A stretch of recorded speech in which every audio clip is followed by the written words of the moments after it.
trying to stay strong and fake a smile until I look away.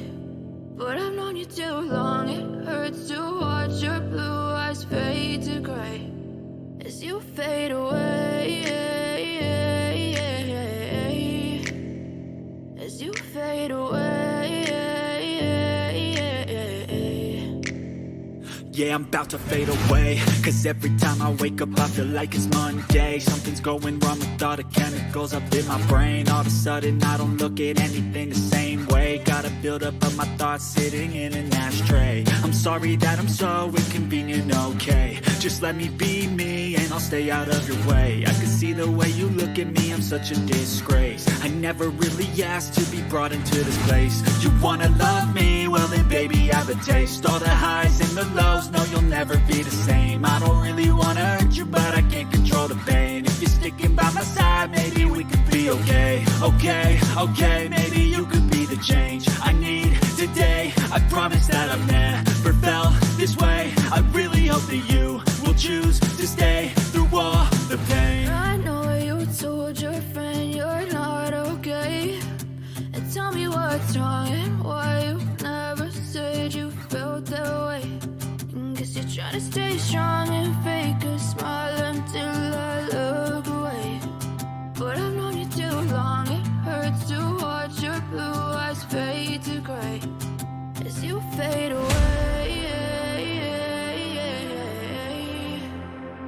as you fade away, as you fade away.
Living life, every day, late at night, not okay. All I want, and I pray, all I need are some better days. Fuck me, I'm looking in the mirror, so foggy, but I've never seen clearer. I don't really think anyone can save me, and honestly I'm not really sure I want saving. I like to be my own worst enemy. There's no risk if you don't try at anything, so I'ma just keep buying everything. See you in the next life, have to be a better me. I don't think that my head's on straight, gotta flip it and grip it and go and get an x-ray. What's wrong with me? I just feel weight pushing on my chest and it squeezes till I suffocate. Better change my mindset, meditate. It's pretty cool that I'm alive and have better days. I could walk, see, hear, I should celebrate. Think I could change my mind, maybe elevate. Living life, every day, late at night, not okay. All I want, and I pray, all I need are some better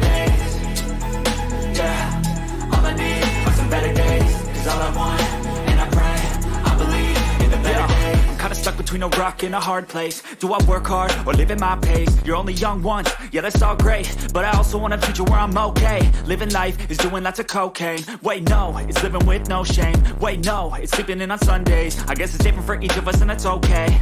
Well I just wanna be happy, how to get there? Glad that you asked me. I think it's different for everyone. Some of us need work, others need fun. Some of us need purpose to overcome. But try to do what you love when it's said and done, cause there's so many differences in each of us. Trust your gut, it can show you what you want.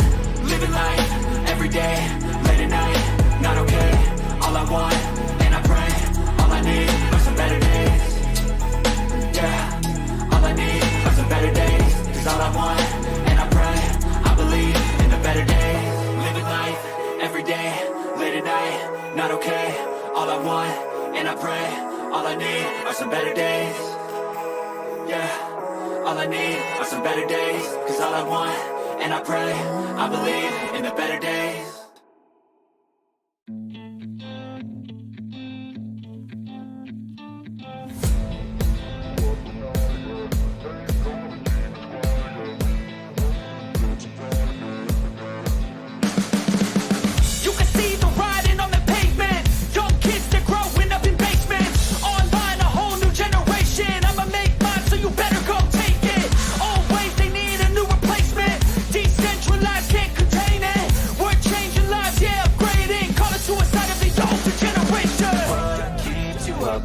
Yeah, make all the demons quiet. Yeah, we were built to thrive. Yeah, I think that we've all had enough. What keeps you up at night? Yeah, make all the demons quiet. Yeah, we were built to thrive. Yeah, I think that we've all had enough. Oh, yeah, I think that we've all had enough. Sick of dealing with the old plan. They know that we're calling it wrong. You got me like, oh yeah, I think that we've all had enough.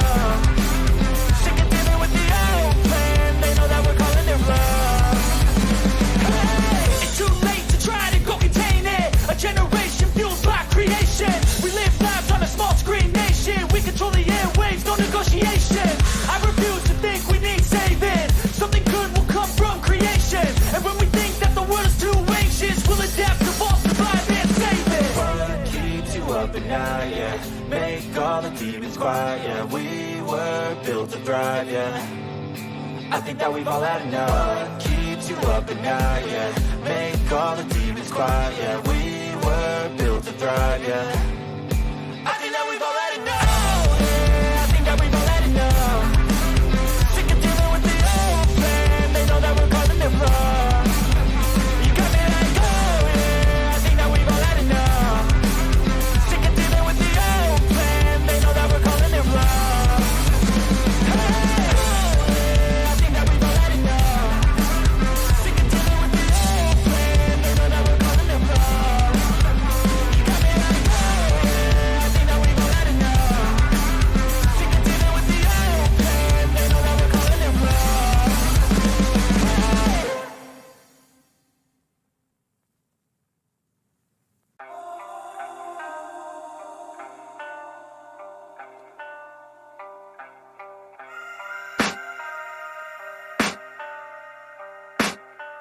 I can hear the demons call when they do what they do. And now I feel like taking off, find a place with a view. The pain is never gonna stop if it's controlling you. I know that time can heal it all, I just gotta get through. I just gotta get through, I just gotta get through. Cause I feel like taking off, find a place with a view. The pain is never gonna stop if it's controlling you. I know that time can heal it all, I just gotta get through. Sometimes I feel like all is lost, but I know it's not true. I wanna put up all my walls cause I'm not in the mood, but then I cut myself off from the rest of the room. I know that time can heal it all if you're patient and soon. It can all be worth it, all the searching. Pain is never really permanent, but damn it hurts man. I could feel all of the turbulence and it's concerning. I've been searching for a purpose, I hope it's worth it. This society is really trying me. Ain't no hide and seek, I hide to be far from anxiety. I need my space, I need my privacy. I need some silence, please, you're all too loud. You don't speak quietly, opinions violently thrown across every surface. It makes me nervous, is the world honestly burning? That's all I'm learning. Hope that we can make a turn and start reversing all our minds and put the work in. We got some work, man.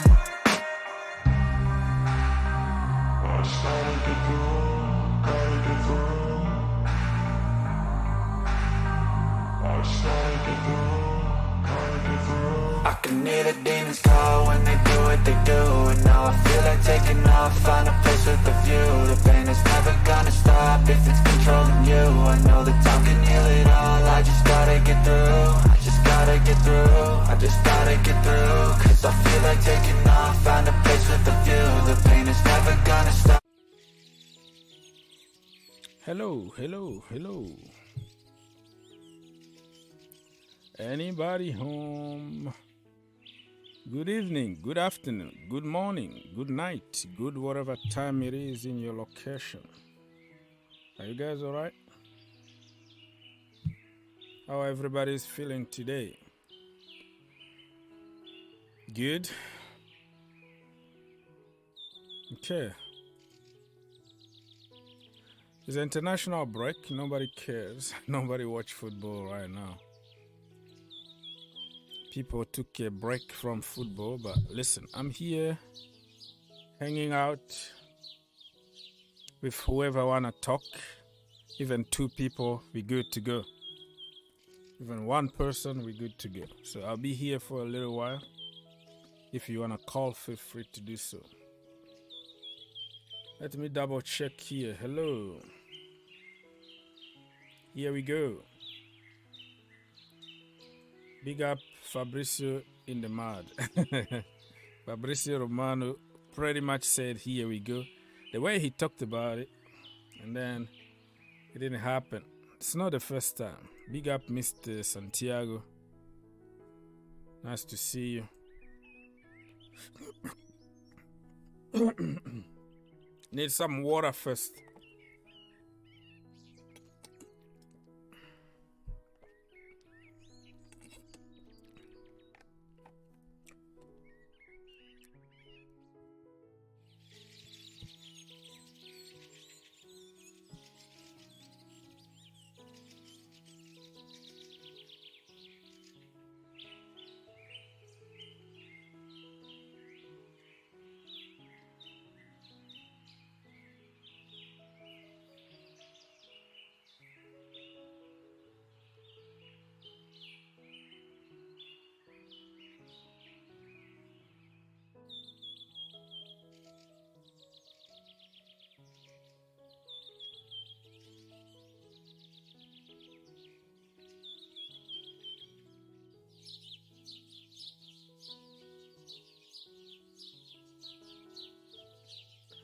Okay. Let me. DJ say that you have to hit the like button, people. Let's do it.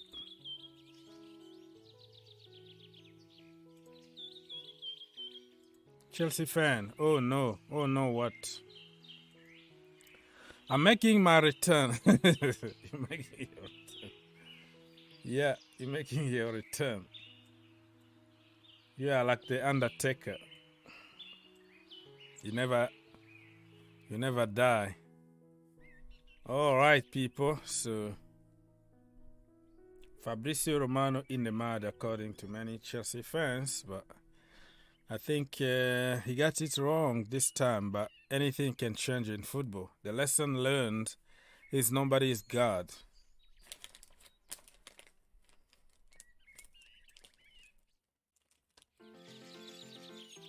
You know. Now we see that it's not that easy, huh? Not that easy. Not that easy. So people, if you wanna join the conversation, you let me know. I'll be here, hanging out myself, checking out on some news here on social media. So Christophe feud guy is gone.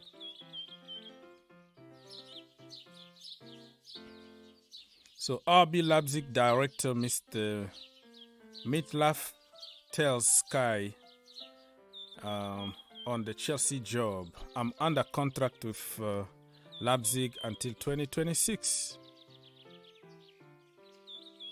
I will fulfill my contract here with great pleasure. So we are knocking doors. Chelsea are knocking doors somewhere else. And this guy also said, no,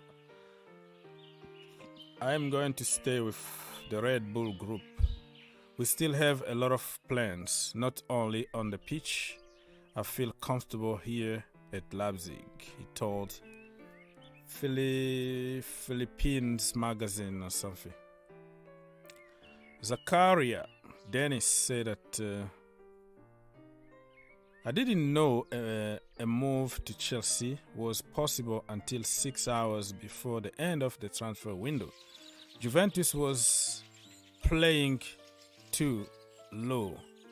They should always be at top of the table and win 3-0 all matches. I think I'll be happier in England than in Turin. Don't say too much right now, my brother. You might be returning to Turin, and then the fans are gonna hate you over there if you said anything bad about their club, you know. I'm not sure that Chelsea are gonna buy you, so keep it low profile, low key. Do not criticize Juventus that quickly, because we don't know. Looks like Chelsea panicked by this guy here the last minute.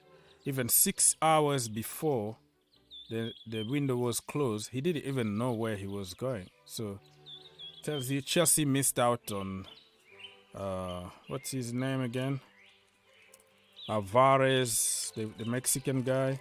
They missed out on Sangari. They missed out for many targets, and they were like, okay, yeah, let's try this guy here, Dennis. So it wasn't really like planned properly by Chelsea. So we don't know how he's gonna adapt under Mr. Porter. So nothing is sure yet, my brother. Do not kill yourself. Praise Chelsea, praise London, and all of a sudden you are sent back home. 100% will join, bro, when your link is up. Chelsea FC should now quickly make a move for Paul Mitchell or bring Emenalo back. It's not gonna happen. I think Todd Boehly is trying to erase all the Abramovic kind of backroom and all that. I don't think Emenalo is gonna come back. I'm just entertaining my idea here and pushing my agenda as per usual of Michael Emenalo. I don't see it happening. Big up, Bobby. So this guy here, Zakaria, we don't know, but he just saying something good. If you feel the pressure at Juventus where you have to win 3-0 every game, how about the pressure at Chelsea Football Club where you have to win trophies every single season? So think about it. Don't talk crap about your old club yet, because you might be going back. Let's say if we go for Caicedo, Moses Caicedo, right? My own brother. If we go for him, and then we still have Conor Gallagher, we have Ruben, we have Conte still there, Kova. So it's gonna be a little bit too many of them in the midfield. So they have to be very careful. Probably they're gonna send him back to Turin, unless if he performs in the top level. And we're going to take the option to buy him for 30 or 35 million, something like that, in that region. He looks good. He's tall, looks like he's powerful, but I haven't really seen anything to kind of judge him in the Premier League. We had another tall guy like Bakayoko at Chelsea. We know how that ended. Everybody said that he was better than Matic and all that. What happened? Bakayoko. So Dennis is the same gabarit, the same physique as Bakayoko. So let's wait on the pitch. Let's wait and see what's gonna happen on the pitch. Do not say much at the beginning, Mr. Zakaria. We got you here. We're gonna have to see what you can do. So if we go for Caicedo, or we go for Alvarez, the Mexican guy, and then we're not gonna we're not gonna sign you permanently, brother. Okay, Sam, DJ, Sev. And then the difference is Bakayoko was lazy. Well, when we bought him, nobody called him lazy though. I think he had one or two good games and everybody went crazy. You're saying it's lazy now because it didn't work out for him.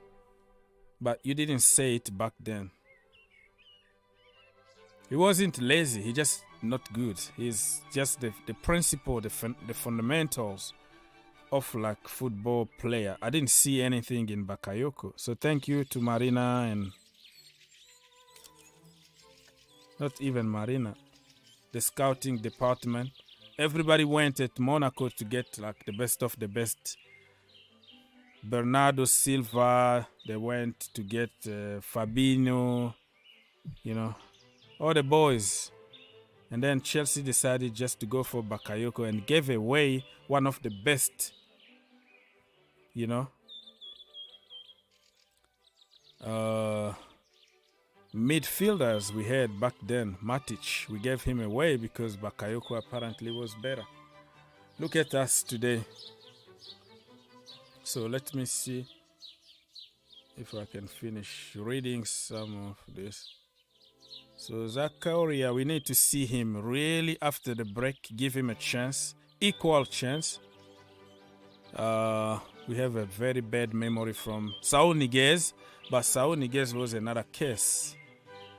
So let's hope that this time it's gonna go very, very good. What else? Very, very quickly here, some headlines in the Chelsea community. Boom, boom, boom, boom, boom. Simon, do you have any news for us? No? Chelsea will reopen talks with a candidate for sporting director after Christophe Freund decided to stay at Leipzig.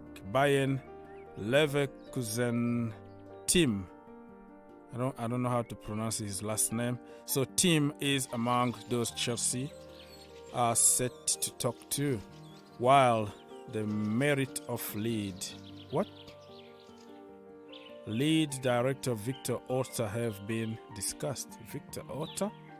I never even knew that Victor Orta was the sporting director at Leeds United. Is he American or something? He is like Todd Boehly's brother or something?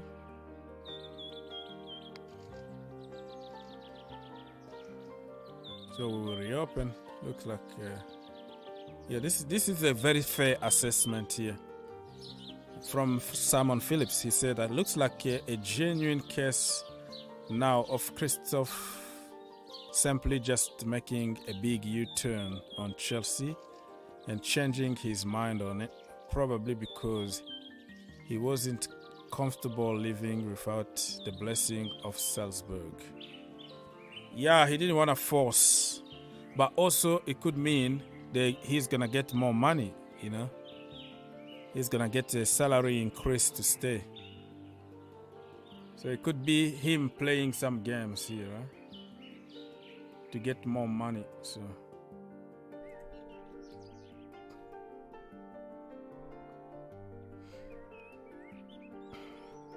I would like us to sign Alvarez because Caicedo is priced 100 million. Who told you so? Who told you he was going to use the guy that they got for 4 million? I don't think it's going to be 100 million. I think it's going to be around the same price as Cucurella, 50 to 60 million. But nobody is going to remember the price if he performs, if he becomes our new N'Golo Kante. So the 100 million price is you made your own price. I haven't seen it anywhere. But when a team like Chelsea come calling, the price is going to be up for sure. If they sell the same player to another small team, it's going to be very, very cheap. But Caicedo is somebody who can go for 40 million, 30 to 40 million in that region. in my opinion, at the moment. Still very young, still need to improve and all that. But because it's Chelsea, it's going to go up. And they know that we are in crisis. We are looking for somebody there, so it's not going to come any cheap. But 100 million is not going to happen. With that money, you can get Declan Rice next summer. So we'll see what is going to happen. Anyways, people, thank you for your likes and your dislikes. Everything that you're going to do to interact with the show is important. Like or dislike is the same. It's engagement on YouTube. So don't just be shy and quiet. You like, you dislike, you comment, you call. All that, I want you to have something to say in the show. Because the show is not for me. The show is for you, for the people. That's why I'm here. I'm sacrificing other things just to give you the opportunity to talk. Okay? So don't be shy. You have to join us. Do something to be part of the show and not a spectator. What the heck is going on here?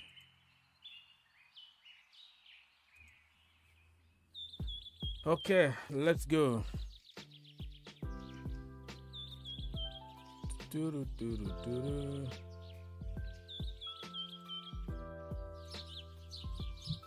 I had to call in when there is no line. Oh, I haven't put the link yet. Let me put it. Let me put it down.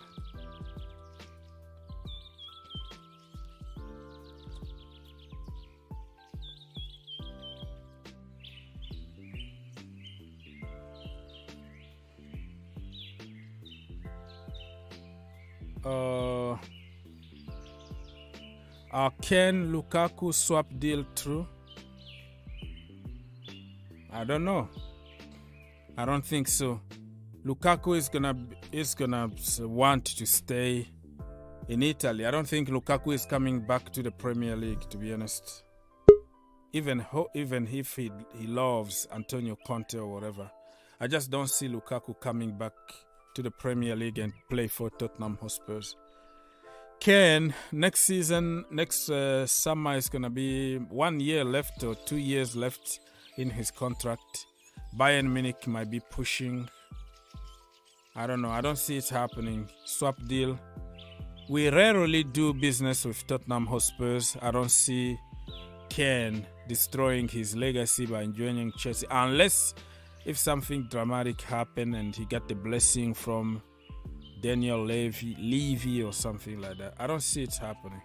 So I'm not going to really pay too much attention to what people are saying at the moment. Hello.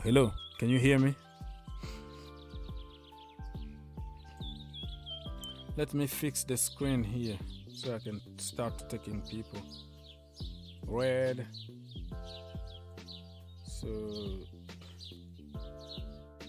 I don't think the swap deal is gonna happen, my brother. No.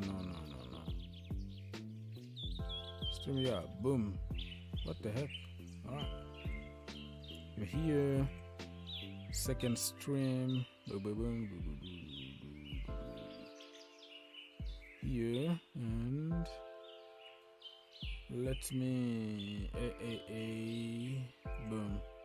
There we go. Are we ready? Hello, DJ. Big up, Paul. What's going on, bro? What's happening? You alright? Yes, I'm right. Yeah. The director of football that I was expecting to announce here, but looks like it's not going to happen. Yeah, mate. Where do we start on that one? I don't know where to start on that one. Listen, mate. I think what this owner's got to realise, Todd Boehly, stop putting his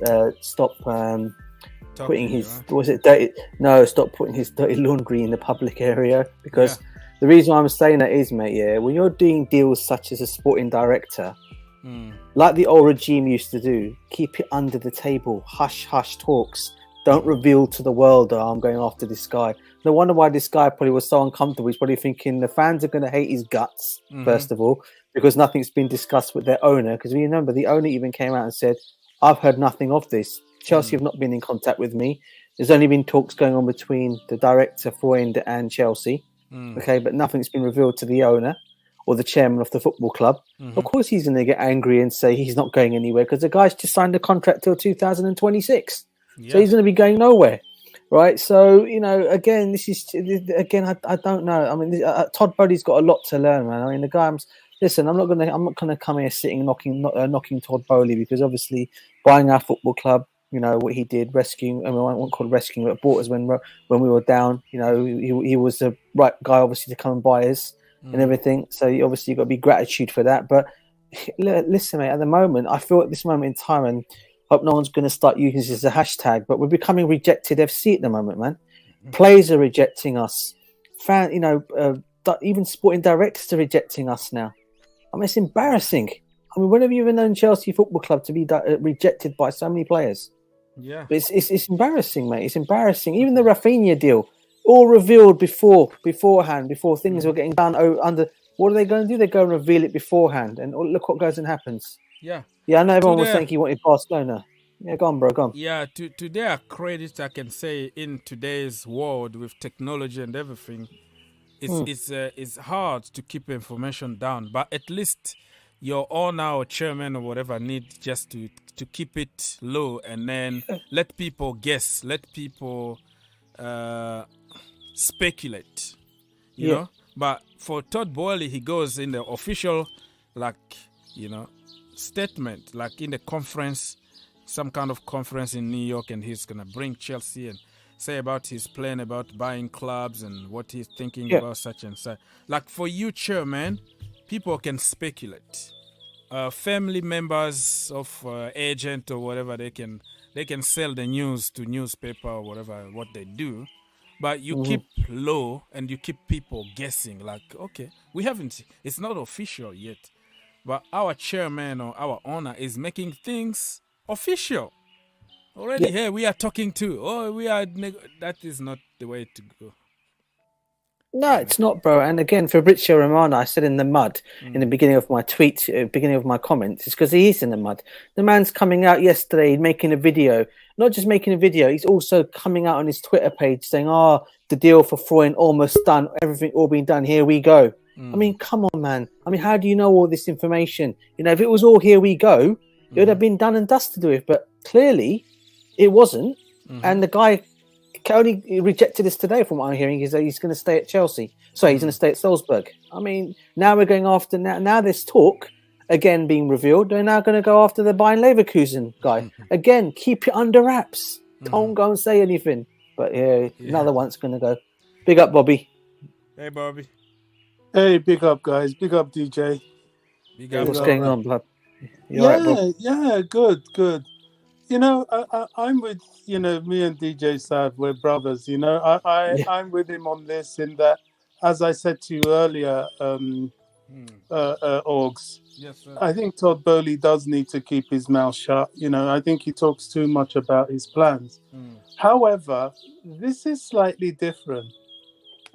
It's very difficult for a club like Chelsea. I know even Roman, anything around transfers, he had to deal with a lot of leaks and rumors and, all sorts. Although he never, ever said a word to anybody. The closest Roman came to communicating with the media was the messages he sent to Chelsea fans during the sale of the club, which was very heartfelt. You could tell that was the broken heart of a man that gave up a love of his life. But in this case, I do think it's different. I do believe, there's a lot of naivety in Todd Boehly and co. Broadcasting their plans shows their lack of understanding of the furious, sometimes vindictive competition that is European football. He seems to think it's all like, America, your LA Dodgers, everybody's in it for the sport, and your World Series, that's basically just a series of United States. This is brutal. It's brutal in England itself, not to mention across Europe. Yeah. Clubs don't like you. They don't want you to do well. They will crush you if they have the opportunity. They work a network, which is nothing, which is rival to nothing other than, organizations. And please don't get me wrong, I'm not saying they're criminal organizations, but they operate with the same sort of loyalty and efficiency that you will find in a mafia setup. It's that brutal. So he has a lot to learn, and he does need to keep his mouth shut.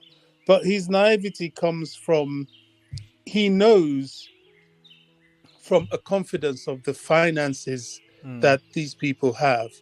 I've seen some of their declarations of investment. I mean, you're talking in excess of £70 billion. They've raised close to £30 billion. The money they've raised alone dwarfs Mr. Abramovic. So, these people don't have chicken change in their pocket.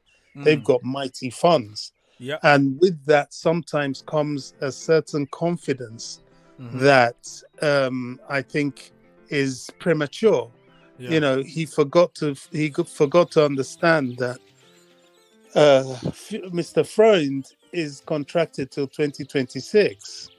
That's a long time. He's obligated to the club, and if his club don't want him to go anywhere, he can't go anywhere.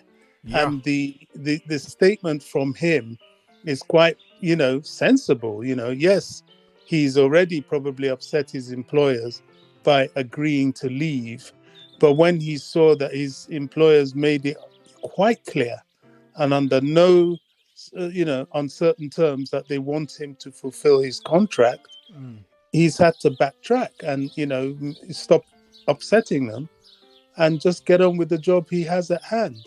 So that is a bit of 6 of one and half a dozen of the other. I'm not sure they particularly leaked it, but if you're not guarded in your dealings when you're Chelsea, there are enough shall I say, flies on the wall to be able to transpire any dealings you're doing. And then this other Leverkusen guy, I'm not sure of the validity of that or the sense behind that. I kind of thought and hoped that they'll be way down the road with Paul Mitchell now. My understanding is that Paul Mitchell wants to come, but my concern is I don't know how much or what length of contract Paul Mitchell has with Monaco. Because if it is the same situation of contract, then we will face the same problem. If it is a shorter length of contract, then obviously the opportunity to buy him out of his contract is there. So, there was talk of promoting Neil Bath. Neil Bath seems quite happy where he is. I'm happy to keep Neil Bath where he is because I think he's doing a priceless job with the youth and the academy, which let him do what he does best. Exactly. And of course, Michael Edwards isn't ready to come until he wants his 1 year sabbatical, basically. And then there's the talk of, I think there's a Brighton guy that they're looking at, but I think we've raided Brighton enough. We don't want to be Brighton. So I would rather we look elsewhere.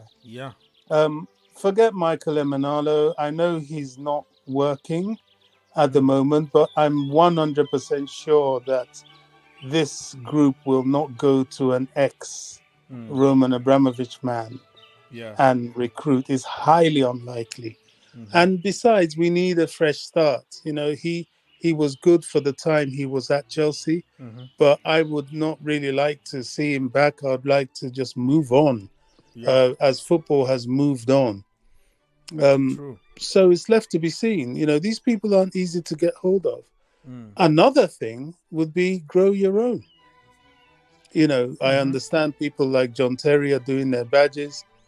The problem with using ex-players is how intelligent are they in this line of work? Yeah. I mean, we've seen Petr Cech. He was very limited in his ability to do this sort of thing. Yeah, he But did it with don't you Edouard think Mendy. that probably Marina was limited because he was just Well, like this an is the thing. advisor. He was just like a simple advisor to Marina. Yeah, we spoke about that earlier. I mean, she was quite something. She really took that position, and for all her reasons, which we discussed, she kept it, and was very good at the PR side of things, because to this day, she has Chelsea fans still thinking that the sun shines out of her rear end. Yeah. And unable to really read in between the lines as to what she was really about. But, we've moved on from that, and we wait and see. I'm hoping on Paul Mitchell. I don't know how his position with Monaco, but if we can manage to get Paul Mitchell, I think we could do a lot worse. Yeah. Yeah. DJ, what is your choice? Yeah, I mean, Paul Mitchell's not a bad. I think what I'm hearing, and I think Bobby may correct me on this one as well, or maybe going along with it. They're looking at two of them. What I'm understanding is what the setup was supposed to be was a sporting director to come in, and then you've got the what's the other one? Yeah, after that, and that's what Paul Mitchell was supposed to come in for, wasn't he? It wasn't defined yet. They thought that if we had Freund as a sporting director, then it would have been, would Freund, how would you do that? Because the CEO would obviously be in charge of the sporting director. Would Freund be happy to work with Mitchell in that capacity, or would they like to switch around? And there it starts to get complicated. So it's probably a blessing in disguise that this hasn't happened. And if it's possible to get Paul Mitchell, I think they'll put him as a DOF. A CEO really needs to be less football involved and more strategic. And you can. It's not an easy thing to be in a football club, because they have to really, really be working with the overall project. But maybe that's Paul Mitchell. I don't know, but maybe they wanted Freund to more or less do both, didn't they? Yeah. So I don't know. What is Paul Mitchell's CV? What kind of players that he brought that we know today? I haven't really. Isn't Paul Mitchell the guy behind Chomeni? Is behind Chomeni? That's I think his most famous one. A lot of these Monaco boys that have now gone on to bigger and better things. I can't really name all of them, but I know he came very with a good reputation for bringing and unearthing young players. Sounds like that is our DNA at the moment, of bringing young, energetic, and develop them in the team. Do you know what? I've been trying to watch old tapes. There's a game, Chicago Fire, I'm hoping to get hold of. I want to keep my eye on Slonina. Because honestly, guys, the way Mendy's behaving, I don't know. I'm not sure, And on top of that, he wants more money than... He's turned down a new contract, isn't he? He's turned down a new contract, isn't he, Bobby? That was a mistake. That was a mistake because he's not all around goalkeeper. If he was on form and he was not making mistakes, and he would galvanize sympathy. But at the moment, he doesn't have much support in terms of, because of his performances in the bank. And Kepa, you're right. Kepa is still deficient, but Kepa has worked so hard on his agility that, as far as I'm concerned, at this current point in time, Kepa is the number one. Yeah, it looks like it. Herbert, our brother from Manchester United, what do you have to say? Big up, Herbert. Big up. I mean, it's the international break. Boring, like, but I you know, have cricket, right? You have cricket in India. yeah. I mean, of course, we have cricket. I mean, our match just finished today, but yeah, I was looking forward to the international break just because, like, you know, we have a couple of injuries, and I mean, speaking of injuries, like, you know, I mean, Rashford and Sancho, they haven't been picked up by England, and I'm more than happy that they are not going. I mean, I don't want to see our players, you know, playing all these pointless Nations League games just before a World Cup. So I'm really, really hoping that nothing happens to Varane, because he always gets up injury when he goes to France. Yeah. And if he gets injured, we are doomed, because then we are back to Harry Maguire. So fingers crossed there. Martinez looks like he won't be going because he and, you know, all the Argentina players, they haven't got the visa approved by the embassy because it has been closed. So I think they will not be playing at least the first game. So I mean, look, United, you know, we have to be very a bit of a, what is it? We are praying that nothing happens, because our first 11 is okay. Like, we can give any team a game, but the moment we, you know, go into our bench, you know, especially in the defense, then we are screwed. So really hoping, like, you know. I have a question for, what's his name? Is it Herbert?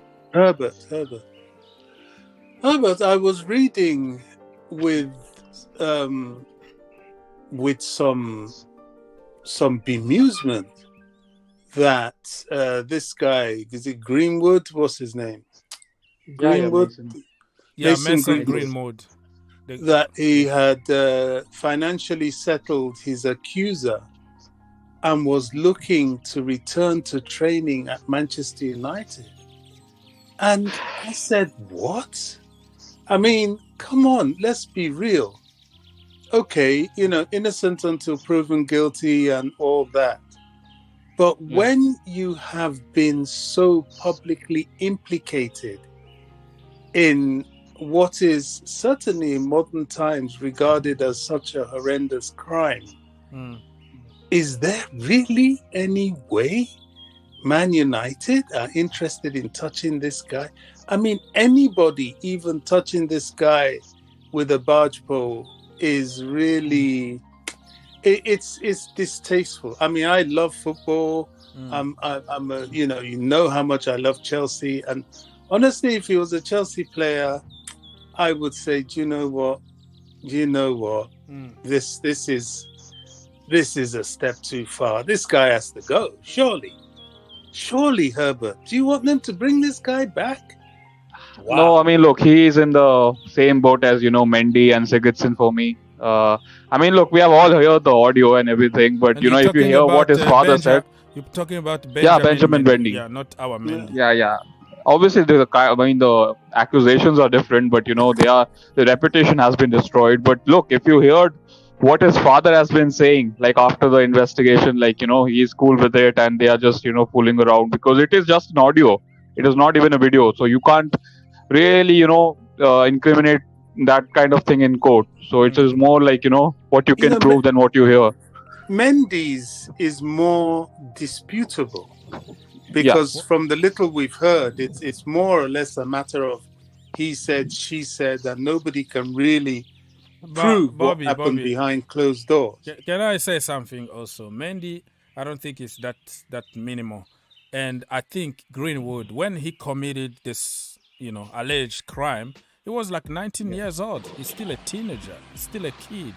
So I agree. I think his circumstances on the kid supposed to be a little bit, you know, understand how kid is growing.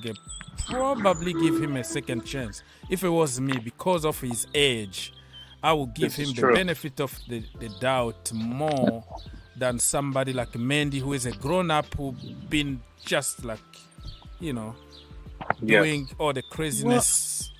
I don't know. Yeah, I mean, I hear what you're saying. Now, Bobby, I'm sorry. I know you're a caller, but this is not your show. It is my turn. Thank you, sir. He's good joking, evening, everyone. Yeah, go on. No, Bobby, you're driving, brother. I don't like Bobby. Yeah. What do you have to say? I think Bobby's a horrible caller. I think he's very rude. He's very malicious. No, Bobby is gonna take it seriously. He doesn't know that you. No, come on. I'm kidding, Bobby. Come on. Okay, so what do you have to say? No, I was just saying that these guys. I mean, I personally can't see a way back for them to big time football. I just think that being implicated like that, it's bizarre. You know, it's different. Yeah, I got you. If you put yourself, your daughter or your sister or something like that happen. But also, if you look at, they are all kids having fun and something can happen. And with the age, somebody can improve. In that sense, that I'm saying, probably 100%. because of his age, he might have more benefit of the doubt than somebody like Mendy, who is a grown-up, who knew exactly what he was, you know. I mean, United have listed him in the B squad for the Europa League, so he is in the squad technically. Look at that. Wow, Okay. that's going to cause a lot of controversy. Seriously, he's been registered. Seriously. Yeah, I mean, but that is for formalities because United can't make any decision on their own. Because if they remove him, you know, they are indirectly telling that he's a criminal. So, you know, for image purposes, So he has to be in the squad. He's not proven guilty until, you know. Yeah. Also, he's under 21, so he comes as a youth player, so you have to register them differently. Correct. I mean, let's all use the keyword alleged. We don't need this channel to get struck. You know what I mean? No. Yo, what do you have to so say? a quick two things. One is Bobby. I will forever cement you in this channel when you told Mr. Uggs here, you were like, now, okay, Uggs, I know this is your channel and everything, but look, listen to me. You know, I love that. That to me always pops me. Secondly, we respect everybody. Earlier, the channel is for the people at the end of the day. Yeah, go on. Earlier today, I was so bored. I didn't have anything to do. So I was like, you know what? I found your channel recently. I didn't listen to you live stream City versus Chelsea 2021, right? The final. Okay. And I was looking for your stream, and I couldn't find it. You take it down or something? I don't know. Some of them might have some copyright issues with the music or with, maybe you put like the champion song and then you got struck. Yeah, and you got struck and you don't even know. You have to go back and dispute. Damn it, man. Yeah, there are a lot of stuff that can happen. But did you like pop? When, I see. In the Champions League, you were searching the wrong channel because those big games, I do it in the big channel. In the Green Turf. Oh, you have a big channel? Look at you. Like the Green Turf channel. That way. Green Turf? Yeah, that way I did the Chelsea against Manchester United. City. I'm gonna listen to that. So you I want to hear when they score. When they score? Who? They didn't score. Chelsea scores. Oh man, I was crazy. Everything flew out of the window. My computer went down. I knocked everything up like nobody. Everything that was moving around me was in danger. You know, like, I don't know. Yeah, just go and watch it. But on the Green Turf channel, not here, because those big events I do them on the big channel so I can reach more people. You know what I mean? Jesus, so you got a bigger channel. Look at you, man. Oh, that's where you got the little check mark, right? Yeah. That means you are verified when you have more than 100. I wish I have 100 million. 100,000, that way they give you that check thing. But, so, brother, you're still at work, right? I feel uncomfortable when you're driving and you're listening because I want you to be safe. Get home, and when you get home, I'll be here and you're going to have your time, right? Yes. One last thing before I leave. I just wanted to say there's nothing wrong if Chelsea buys somebody else from Brighton, Mr. Bobby. There's nothing wrong with that, especially if it's my boy Caicedo. Yeah, Caicedo is coming to Chelsea. Don't worry. Caicedo for sure. I was talking of more the director of football. Yeah. Oh.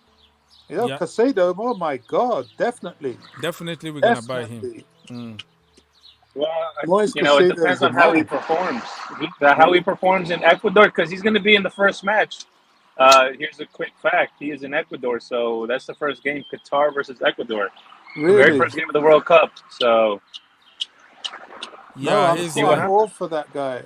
I think that's the sort of midfielder Chelsea needs. That is N'Golo Kante, little brother, man. We got him. Yeah. It's a seed. Yeah, we got him All already. right. Brother, when Thank you you, got gentlemen. home, call back and God bless you, all right? Thank you. DJ, speak up. day. Big ups, brother. Big ups. Big Thank you. Big up to you. Big up. All right. So, Mr. Herbert, so we were talking about Greenwood. Are you okay with what my argument was about his age? He's a kid, give him a second chance, or you think get him out, he's done? I mean, look, it's a very difficult topic to talk about because you have to consider this as a, like, a fellow human and then as a football fan.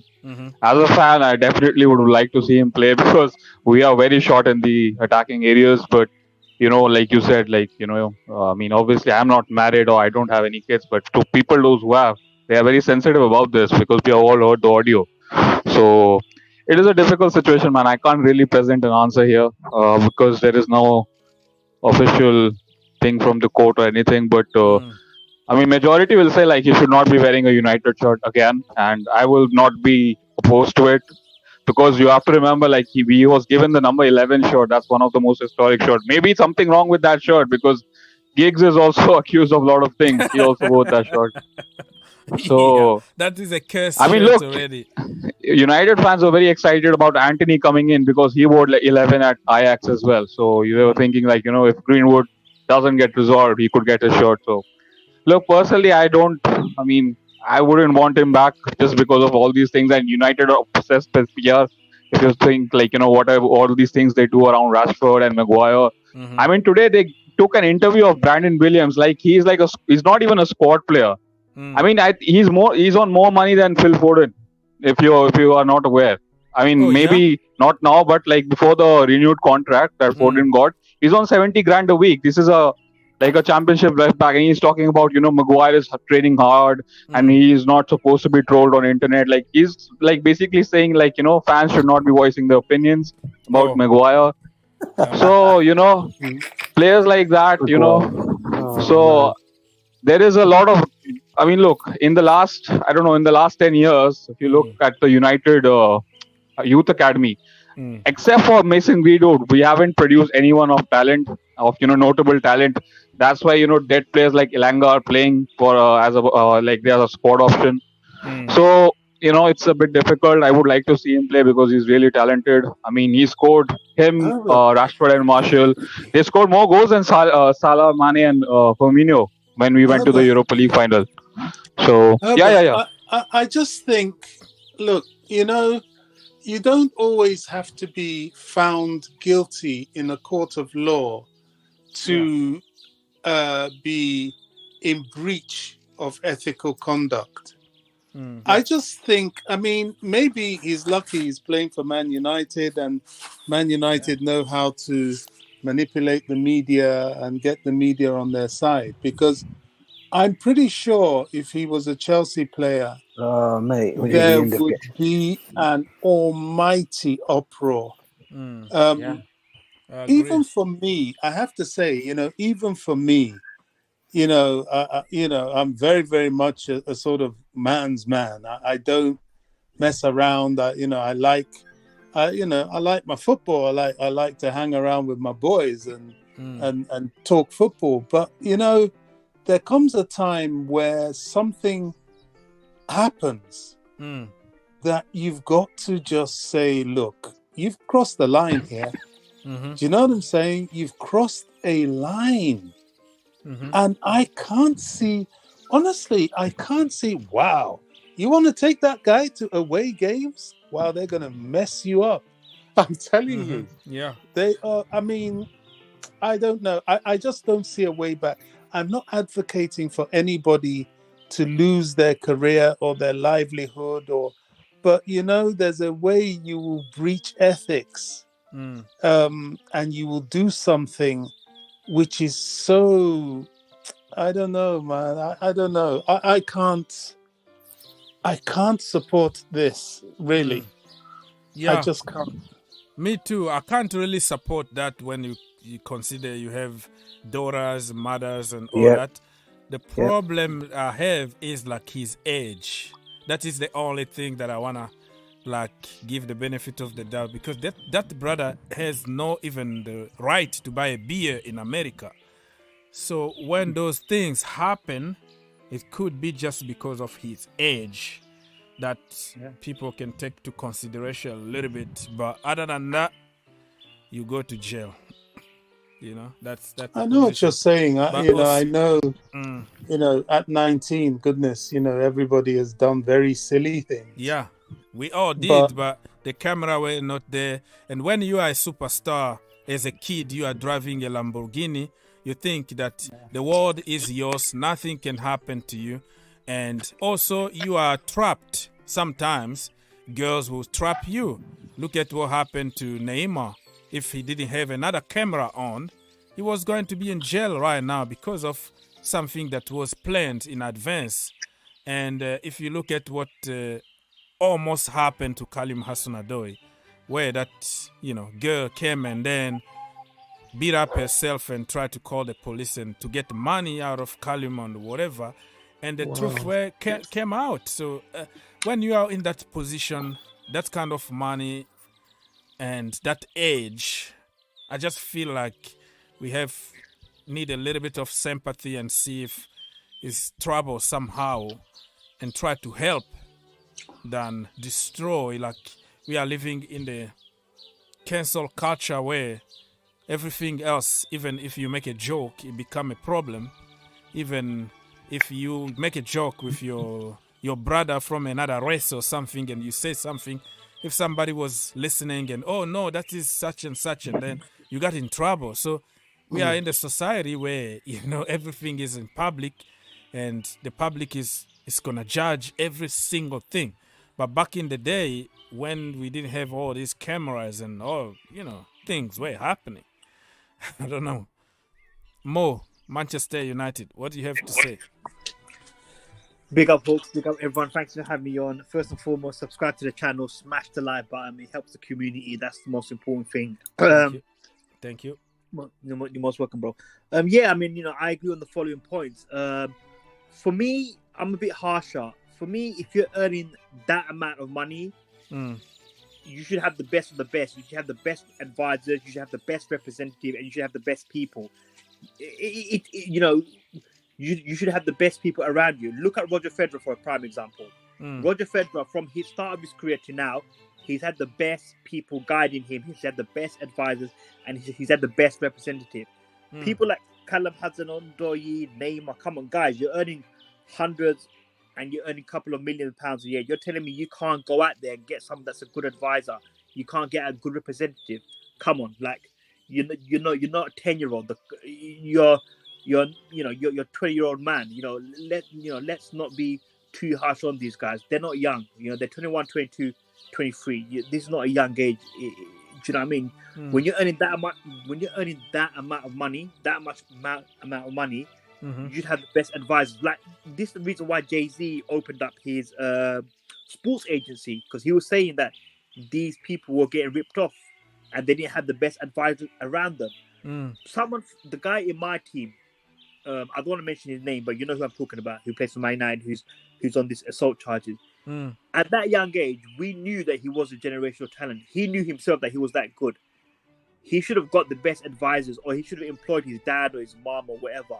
End of the day, he wanted to be Billy. He thought he was a big man. He thought the law is above him, and he could do whatever he wants. Well, we live in a country that the law, you're not above the law, and he found that. I don't see him playing for England. I don't see him playing for Man United. I think his career is done, personally. I don't think he can go and play in certain countries. The reason being, he's going to get a lot of backlash. I don't think he can go to the Middle East and play because they're trying to promote their league to the world. He can't play in America. It's a new league. Don't forget. Yeah, he won't even get a visa. And sponsors will boycott it. If he goes to the Middle East, lot of sponsors will be like, well, we don't want to sponsor your league. It doesn't have the right. Does he still get paid by Manchester United? I think he's getting paid, but I think a decision should be made. I mean, it's still ongoing, the case. The career is done. I think the career is done. The only place he can play football is probably China. Okay. Maybe he can go there and make a living. But for me, it's a shame. He could have, it's not about the money. For him, when I saw this guy, he was an amazing footballer. Like literally, I thought, wow, this guy is quality. But end of the day, this is what happens. People like Neymar, Callum Hudson-Odoi, come on, guys, you're not stupid. You earn a lot of money. If you're not smart, educate yourself. These footballers, some of them have no education. Educate yourself, man. You're earning so much money. Educate yourself. Get a private tutor. People. The problem with those kids is that they have so much money that they don't live with their parents anymore, and then also the people around them, they just encourage them because I want your money. I'm not gonna tell you what you're doing wrong. It's just let's go because I'm getting profit from that. Well, so, I mean, yeah, of course, and 100%. That's where you have the bad advisors. Then you got to learn the hard way. Like my guy is learning the hard way. He could have. It's not about the money, Hawks, but this guy could have earned so much money, Hawks. But that's gone. He's a wasted talent. Finished. Yeah, At what the a top talent! level, What a talent! That's. But talent with that hard work is just talent. You need to put the hard work in. Yes, you got the talent, but are you want to put the hard work in? Are you gonna, be disciplined? Are you gonna stay at home when everyone's going out partying and having fun? Are you gonna stay at home and follow your dreams and follow your goals and work hard? I mean, I remember watching David Beckham. David Beckham never used to go out that much because he had the best people around him. David Beckham could have gone off the rails, but he never, because he had good advisors. And when you've got the top advisors and you've got the top management team, your career is always going to be good. People like Roger Federer, even Cristiano Ronaldo has had the best advisors, the best management, and even he's got in trouble with the law. So, but that should be a warning sign to people where if Ronaldo can get in trouble, who am I? But people don't listen and people don't learn. Yeah, very, very sad indeed. It's very sad. I don't know what this guy's going to do for the rest of his life because end of the day, Hawks, if he can't play football, he has to obviously the money will run out because it's wealth management. You can't. Well, probably he's investing the money. If his parents were there, they can help him get the rest of the money he's getting every single week from Manchester United until he's proven guilty, and invest that money to something else and organize a charity or something. Just do the right thing. Like women right, or do something football, just to turn it around and then make it positive way. Yeah, football is a short career. When you retire, if you're lucky in football, you play 10 years. If you're lucky, Hawks, without the injuries. If you're a special talent like Lionel Messi, Ronaldo, Luka Modric, who are very lucky because they haven't had major injuries, you can play until your later age. Yeah.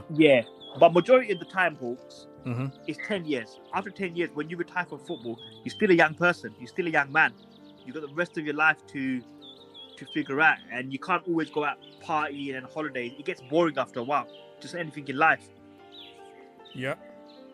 And this is why. That's the way it is, man. Sad for the young man. Let's hope that everything turn good for him. But it is what it is. It is what it is, Hawks. I mean, how long has this trial been going on now? It should be coming to an end now, right? What do you say? Say it again. So the trial has been going on for a long time now, Hawks. This has been going for a very, very long time. There is no trial. He's paid off the girl to not... they settle. The matter further. Basically, they settle. So basically, he's done Prince Andrew.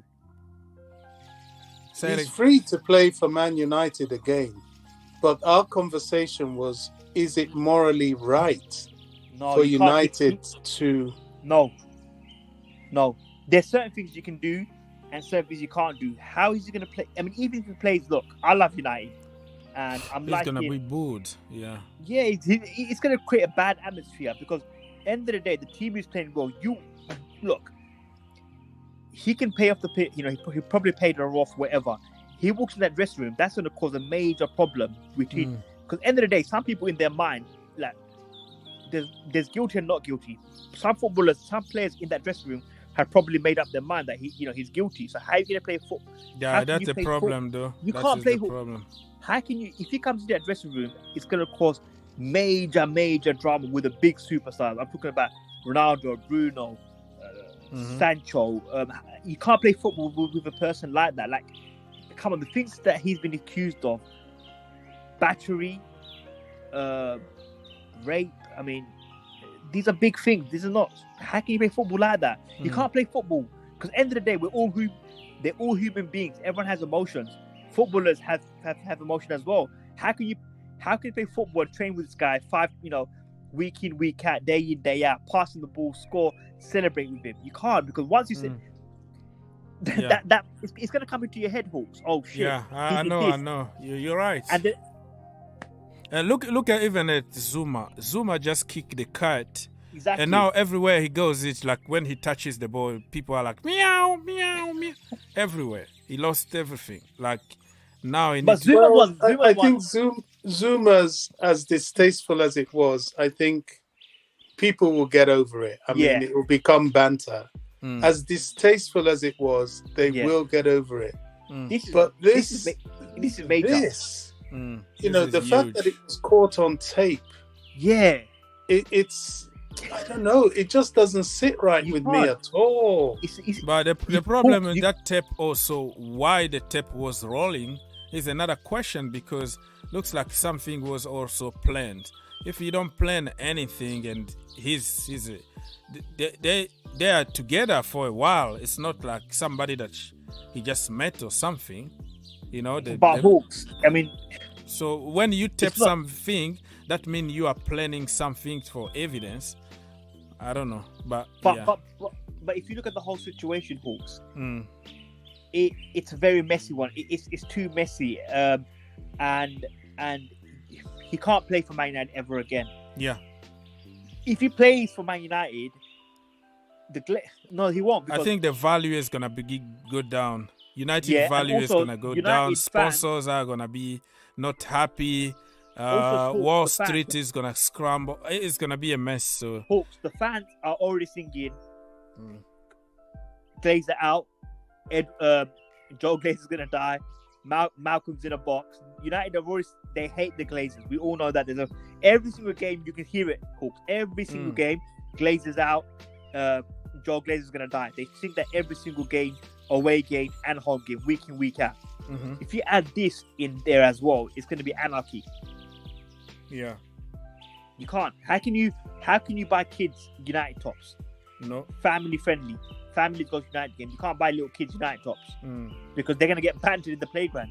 Oh, one of your players is It's over, man. It's over. Hawks, whether he likes to admit it or not, his football career is over. Well, it's over in this country. I don't know. As I said, in China, he can go play in China. Sponsors definitely wouldn't want to be associated with. I think he lost his sponsorship of Nike for his. But the club sponsorship as well. I mean, look at what happened with Chelsea and the whole Roman thing and the way 3 behaved. Some of them are really touchy about their PR.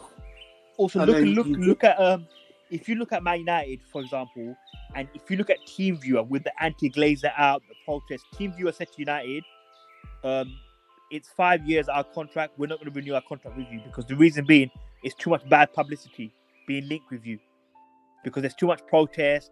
Their results are not good. The ownership, the fans hate the owners. We don't want to be associated with a club like that. Basically, it's not good for our PR team and it's not good for our company to be associated with a club like Man United. Yeah. So they've ended their sponsorship, Hawks. I feel not they've ended, but they're not going to renew the contract. So with football now, it's so much money and it's all PR. Yeah, that is going to be it. Now let's see. Where are you at with Jim Ratcliffe? Herbert, do you know anything about the new ownership? Jim Ratcliffe, and also I heard that he's gonna bring Campos or stuff. I mean, I'm with the Jim. Sorry, Hawks. With the Jim Ratcliffe. What I've heard is it's a 3 to 4 billion pound. It's going to be between 3 to 5 billion. I think it'll probably be 4 billion they'll sell it for. Yeah. And then I think they come in. So Jim Ratcliffe at 4 billion. I think it's time to sell now for them because every single home game there's chance that you can't. And also Hawks, you can hear if you watch the United games, Hawks, you can hear it you can hear it clear. Joe Glazer's gonna die. Joe Glazer's gonna die. Malcolm's in a box. Joe Glazer's gonna die. Glazer's out. Every single game, home and away, they chant that. We can hear it on TV. We're not, and the commentators don't mention it, but you can hear it loud in the stadium. For them, the thing about Jim Ratcliffe is that the model that Todd Boehly is looking at, Ratcliffe already has it. He already has Nice.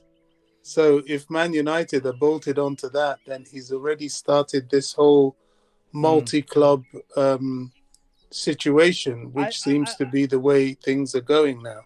Yeah, I think he has another club in Switzerland or somewhere else. Yeah, I heard about it. You're right. I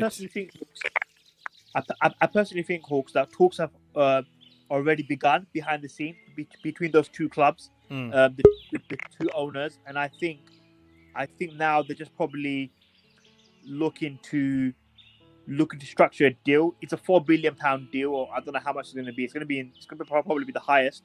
I think Glazers will sell a percentage of it with eventually to sell the whole thing to him. But it might be like, look, here's 4 billion. You bought it at 500 million. It's a 3.5 billion pound a profit. You've taken about money out of the club. It's time to go now. Like, just take the money and go. But these people are very greedy, Hawks. You know, if you look at them, they're very greedy people. And it's the dream ownership for Jim Ratcliffe because he's a Man United fan. Yeah. And Man United it's fan, just Bobby, the next step for him. But a season ticket holder at Chelsea. Yeah. I mean, is it true that he took his money to Monaco? Like he didn't want to pay taxes in England or something? Somebody told me. Yeah, probably right. It's true. Oh my goodness. It's true. So he's bringing some money back home. Nothing wrong with that. Bring some money home. He's made his money and he's paying back his dues. So yeah. Okay, Jim. I mean, look, United have been playing well. You know, United with the total football and Gengen press, which you guys, I'm sure, are enjoying as much as I am. But I mean, Chelsea, Thomas Tuchel, he must be thinking, man, I should have gone to Man United when Rangnick was there, because I think talks were had between them two, and he got sacked. But the United job, he should have just gone to United. But listen, who knows if you're gonna? Who knows if you? Sorry. Yes. Sorry, go on. No, finish. No, I wanted to say, who knows if you're gonna sack Ten Hag and Tuchel is gonna take over, because Tuchel, you don't feel sorry for him because he got a job. He's a top manager. Do you think that he's gonna stay there without a job? Juventus are gonna sack the manager soon. Bayern Munich, all the big teams, Real Madrid. He's not gonna be there unless if he decide like to go on sabbatical. You know, he might decide, okay, let me just take it off for a little while and enjoy the time with the family and come back. He's not gonna stay there and look for a job. Jobs are gonna start looking for him.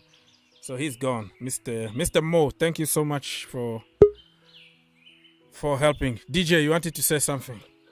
No, I was just going to say, it sounded like Mo still goes on about Thomas Tuchel, because obviously I think he wanted him so badly at United, it seems. Yeah. Over Ten Hag, it seems, from how Mo's talking. You made an interesting one there, mentioned about Nagelsmann. I'll be honest with you, there's going to be many clubs after this guy if Bayern Munich sack him. I think he's a good manager.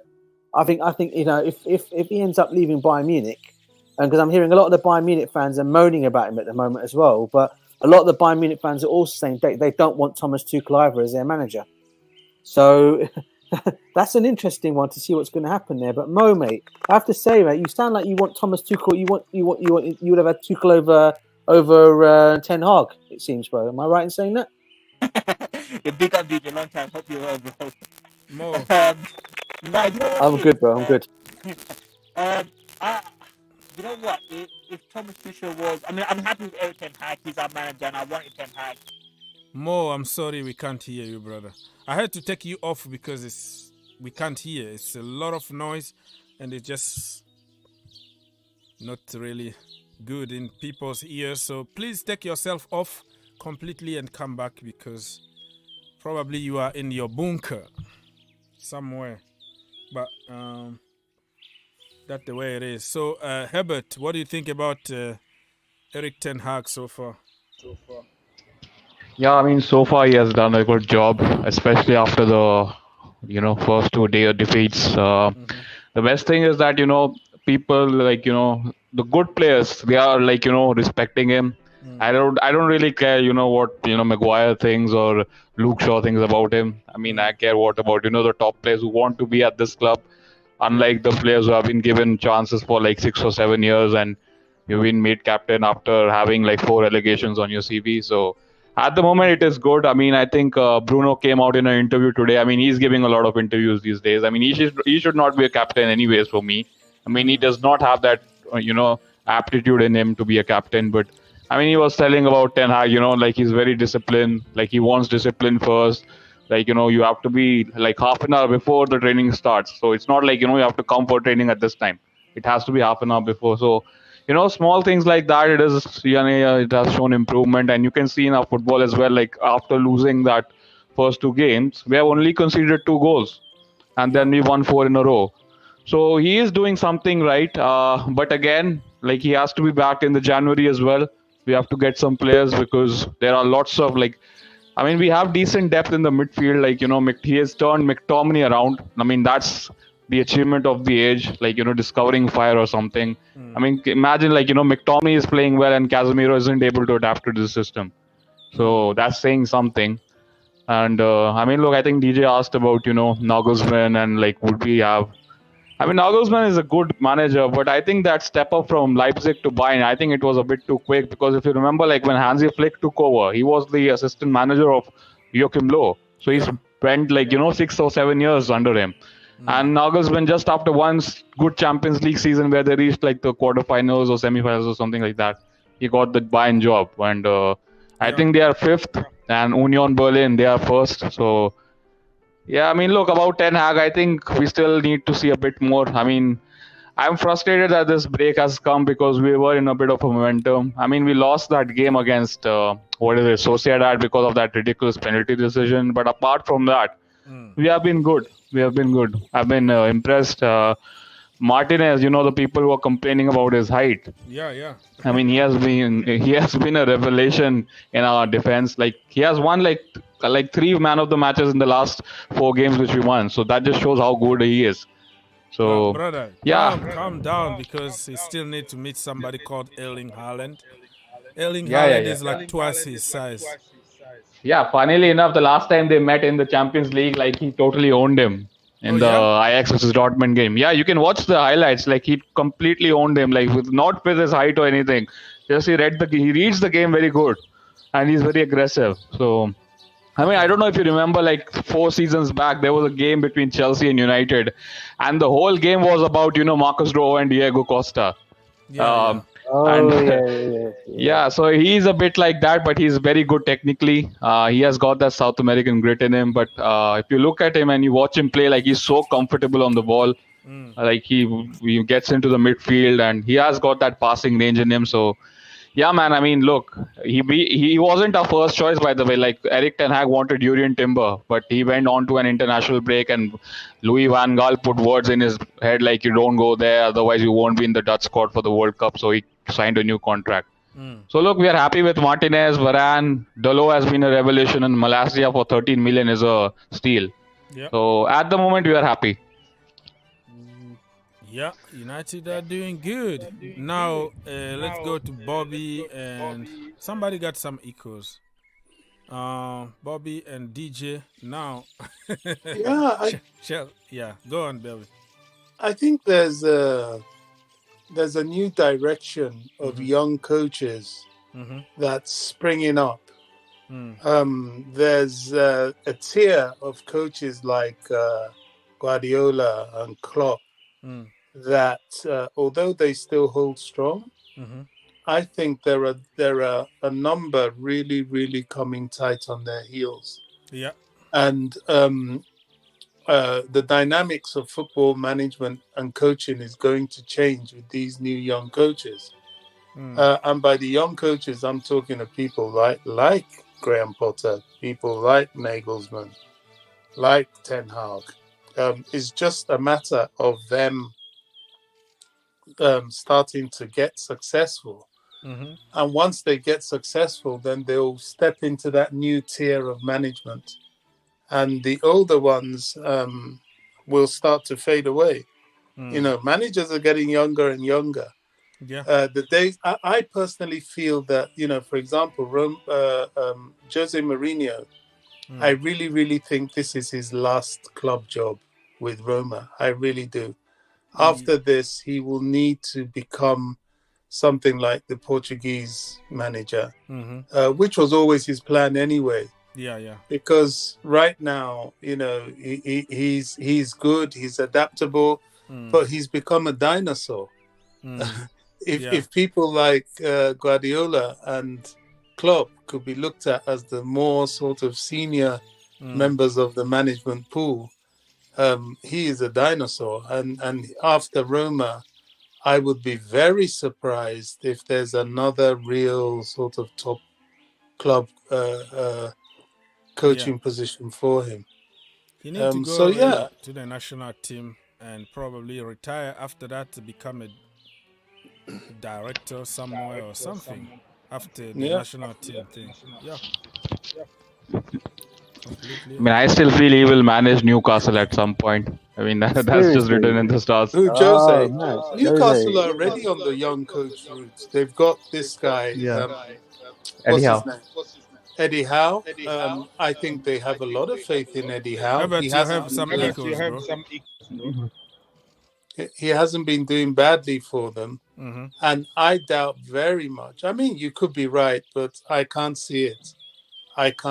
Newcastle, the more successful they get, the more they'll look for modern, vibrant coaches. And, going for someone like Jose is a step backwards. But, I could be wrong. It might be what they've been dreaming about, getting Jose Mourinho into their club. But he will damage their football, I can assure you. He's not going to... Well, he's going to win them, though. That is a sure thing. Because Jose is going to win you something. Yeah. If it's winning, he'll do that for sure. Yeah, I mean, do you guys think Nagelsmann may take the Newcastle job as a step up and then move his way into the likes of a Manchester City or a Liverpool afterwards? Or do you think he'll have too much money and funds at Newcastle, not want to leave there for a long time should he go down to that? Because like I said, I do think Nagelsmann's a really good manager. And I think, I think Newcastle will more likely eye up Nagelsmann than Mourinho. Yeah, for the new ideas and the project for the future and all that. But talking about Newcastle, I don't know what's going to happen in a couple of seasons from now. They might be established themselves in the top four, kind of. Arsenal in the mud, Tottenham Hotspurs in the mud. So who knows? Maybe it's, Nagelsmann comes to Newcastle and then, win them something. So, I mean, Nagelsmann has a secret clause in his contract, actually. I was just reading this. It is coming from Build Sports. They say that if he's going on a poor run of form, like, he would be sacked. So there's a secret clause on his contract, and Tuchel knows about that clause. So he's waiting for that Bayern job. Oh, okay. Interesting. Very, very interesting. Mr. Victor, you want to say hi to people? Yes, gentlemen, how are you doing? I hope all of you are doing good. Big up to everybody. I just want to chip in a big up, Victor. Big up. I want to chip in a real quick word here. I'm actually going to hop off again. I will get on the next time. But I want to make this comment here. If Jorginho thinks that Putin if Jorginho thinks that leave Jorginho alone. No, I was thinking you were going to talk about the director of football. What? He is telling his agent to tell people that Barcelona is interested in him. Oh my God! Oh, okay. Yeah. So that Free if transfer. he thinks that he's going to use that trick for us to give him another 3-year deal, he is living in a fool's paradise. I will leave Chelsea if Chelsea gives this man another contract. What? It's ridiculous. And you know, his agent is the one that's doing that. His agent is the one that is putting it out there that Barcelona is interested in him. I know for sure. So that Chelsea will be like, oh, if Barcelona is interested in Jorginho, then we better keep him. They might have seen something in him. That guy is not going to grow any bigger. He's stuck. He's at 30 years old. His ideas are not going to change. We have to get rid of him. This is all I call him to say, because I just saw this recently and I was really, really mad. I was really, really mad. Big up, everybody. I'll see you guys again very soon. Bye-bye. No, You know what this guy, bro, man? J5 is done. He's done. Don't worry about it. You know, but you know the funny thing of all is, though, no matter we're here chatting about director of football, and he comes on, changes the complete landscape of the conversation, straight talking about Jorginho. What's wrong?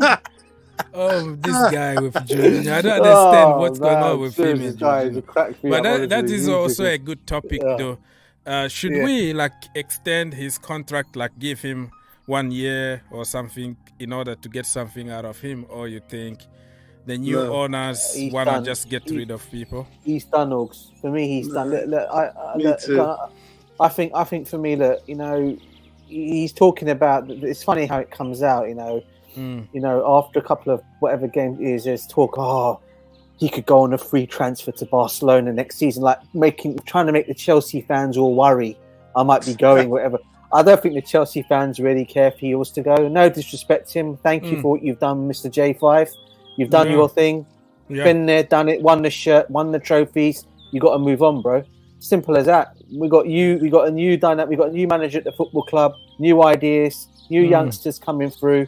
And I tell you what, he's just not going to get a chance in this team. I tell you what, this is why I've said it all along, Augs, right? We're talking about Caicedo, right, coming to Chelsea, right? Yeah. I would personally, and I'm hoping he gets the game to show what he can do. I want Zakaria in Chelsea next season. I really hope he can do well. We sign him up fully. He's still only 25 years old.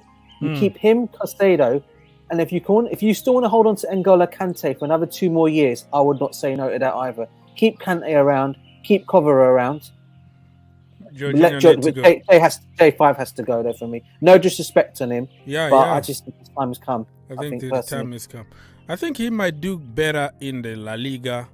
The league is slower than the Premier League. Barcelona likes those tiki-taka thing. He could be a very good squad player over there. I just don't think that he can bench somebody like Gavi or Pedri. They have some great youngsters coming up. They have Frank Kessie that they got on free from Milan. He's more physical in the midfield. So even if he goes to Barcelona, I'm not sure he's going to be number one. And they've got De Jong. I mean, this is the thing, Augs. And you'll see this in the coming World Cup. Yeah. There's a new generation of football coaching and football players coming up now. The likes of J5 and, even I think it was probably even a mistake us extending Aspie's contract, as much as I love Aspie. Yeah. But there comes a time where you really have to just turn the let page. it go. Yeah. Yeah. And we're at that time. And a lot of these older players, you're going to see them dropped. I mean, look at Real Madrid now. They're playing Tchouameni, Camavinga, Vinicius Junior, Valverde. I mean, all these really young boys. And they let Casemiro go. Like Casemiro, when he wanted to go, okay, go. Yeah. Yeah. And the only reason Luka Modric is still there is because he's so exceptional. Yeah. That he's our N'Golo Kante. Yeah. You just have to keep him on. Yeah. But, if Real Madrid can start turfing out these older players, looking at the new ones. Same thing happening with Barcelona. Look at Bayern. Bayern are turning to younger players. Yeah. So the dynamics of football and the terrain of the players is changing. And frankly, I think J5, his time is done. I just don't see him, Victor, really. The way he talks the way he talks about him is just like anger, like this guy. if he thinks by telling this and that, he's going to get a new contract at Chelsea, I'll disown the club. I won't support the club, and I'll let Chelsea go. Anymore. But J5. So I also heard something. I don't know if you heard it, that Kai Havertz apparently is gonna move to Bayern Munich. I've heard that, I think only one person reported this, and to be honest with you, it wasn't really a reliable source. I've been reading it every day. It keeps on coming up on this thing. It's that same source that's saying it. No one else has come out and said it. Look, we've got to remember, Kai Havertz has got about 3 years left on his contract. After this season. Okay, I personally think he's the kind of player Potter will probably want to try and work with. I don't think he'll let him just go to Bayern Munich. What are we going to do, Augs? Do what we always do. Let these kind of players go on the cheap. I mean, this guy is going to go. We all know he's 21 years old, 22 years old. 22. The man's going to go to. He's going to go to Bayern Munich. The man's going to ball as he always does, like Salah did, like De Bruyne did. And then once again, Chelsea Football Club and the fans will be looking from the side and saying, once again, we've let another player go off into the distant future of not giving this kid a chance. I know people at the moment, and I know there's a lot of fans out there, and I know there's a lot of on some of the Chelsea fan channels I watch. A lot of fans are so much against Kai Havertz. It's shocking to actually hear it at the moment. Sometimes wonder, boy, they want this guy out of the club, and I'm not thinking, my goodness me, this guy. It wasn't so long ago everyone was raving on about this guy, how badly they wanted him, how many clubs chased him, and we ended up getting him. Now look, I know it hasn't been the greatest of starts for him since he's come to Chelsea. It's taken him longer than normal to settle. I expect him to probably be settled this season, and again, he's proved he hasn't settled yet. But I just think maybe Potter coming in now may give him that direction that he needs and play him in the position that he needs to play in and get the best out of him. Because we know one thing Potter does do, he does improve players. And if he can improve Kai Havertz's game, I don't see why we should let this guy go. And if we do sell him, God help, we do sell him at Augs, I really hope it's for stupid money, like I'm sure Todd Boehly's going to do. Okay, 80 million price tag on his head. There's no way in hell Bayern Munich are going to pay that kind of money for him, unless Thomas Tuchel becomes their manager, and he really wants this player. And another player I'm also a bit concerned about, and not many people are talking about it, is Mason Mount, because at the moment his contract, for whatever reason or another, has stalled. He's signing his new contract, and there's a lot of talk about him even possibly going in the summer. I don't think that will happen though, but there's a possibility. There's a possibility about that later, DJ. Yeah, I'm sure you have news on that. Yeah, I hope it's some good news. But what I've heard of the news, what I've heard is that they're saying that there's a possibility that if he doesn't sign his new contract, there's talks that he could go. But again, I'm thinking Potter's our manager. Will he let a talent like that leave the football club, just like Kai Havertz? I don't think so. I hope they both sign their contract, or he signs his new contract and he stays, and Havertz stays as well longer. Yeah, Bobby. I was a little surprised about what the reaction was when Kai Havertz played as number 8, number 10, whatever position he played last time. He plays under Potter, but I'm like, the position you have to learn. It takes a little bit of time to understand the new way of doing things, and all of a sudden, you wanted him in his preferred position, and now he's not doing anything. I'm like, it's just one game, okay? Why can't we just give a little bit of time to some people to settle in the new system with a new manager? So, Bobby, how long are you gonna give this brother here, Mr. Kai? And if you wanna talk about Mount, the floor is yours. Yeah, I mean, as far as Havertz is concerned, I would just say to Chelsea fans, certainly for this season and next season, don't even worry about it. You know, our owners, you know, if you see the figures, the financial figures they've declared, there's no money that you can give them that will impress them above their project. If they could go and be talking to people like Billy Gilmore not to leave, so much so Kai Havertz and Callum Hudson-Odoi, they have a long-term plan. And Havertz has 3 years left of contract. So that is not happening. You know, that's not happening. Bayern don't have that kind of money. And even if they did, it wouldn't be accepted. As far as Mason Mount is concerned, the reason why they did the contract extension on Reece James first, and then they're going on to Mason, is that Reece had 2 years left on contract. And this was the time to do it, because when you go down to 1 year, you're going into that kind of Rudiger type Christensen territory, and they didn't want to do that. Whereas Mason Mount has 3, so there's less of a hurry to do that. They will do the Mount deal, but with 3 years, I think they would rather it gets closer to 2 to renew it than to do it now. And, you know, he still has so much time. I mean, how much more time are you giving a player that already has time with you in contract? And Mason's very aware of that. His father's very aware of that. And though there are financial implications of that to him, the deal they're going to give him, which will be a 6-year deal, as they gave Reece James, will fully compensate for that. So I'm not worried about Mount.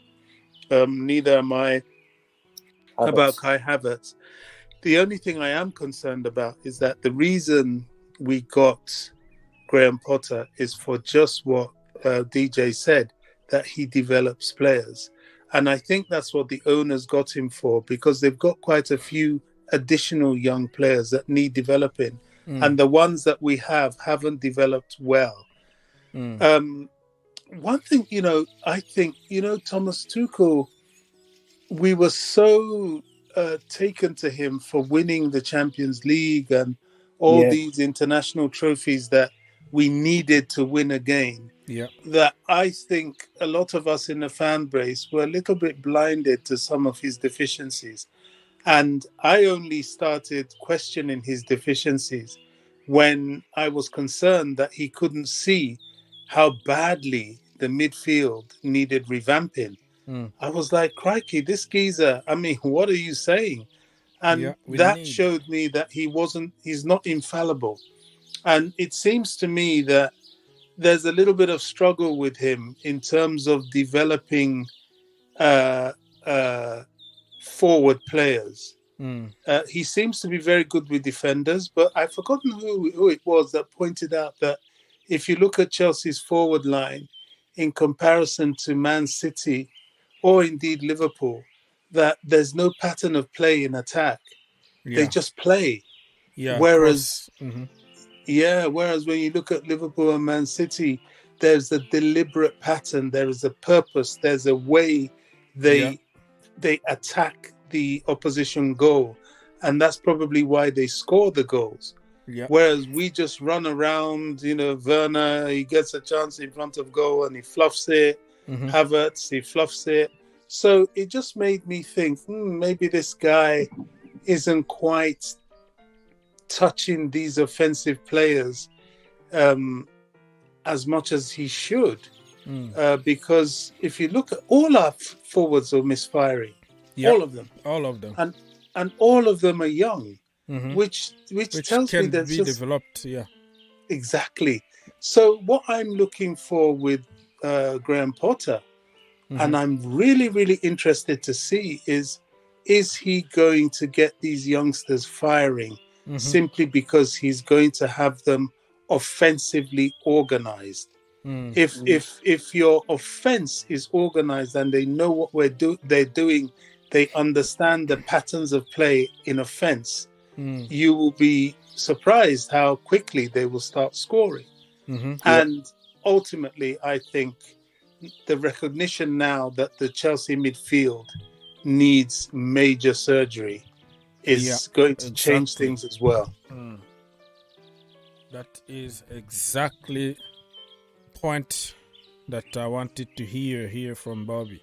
People, if you want to call us quickly or you want to comment, please feel free, because we are going to close the show very, very soon. People need to go make dinners and help the family. Oh my goodness.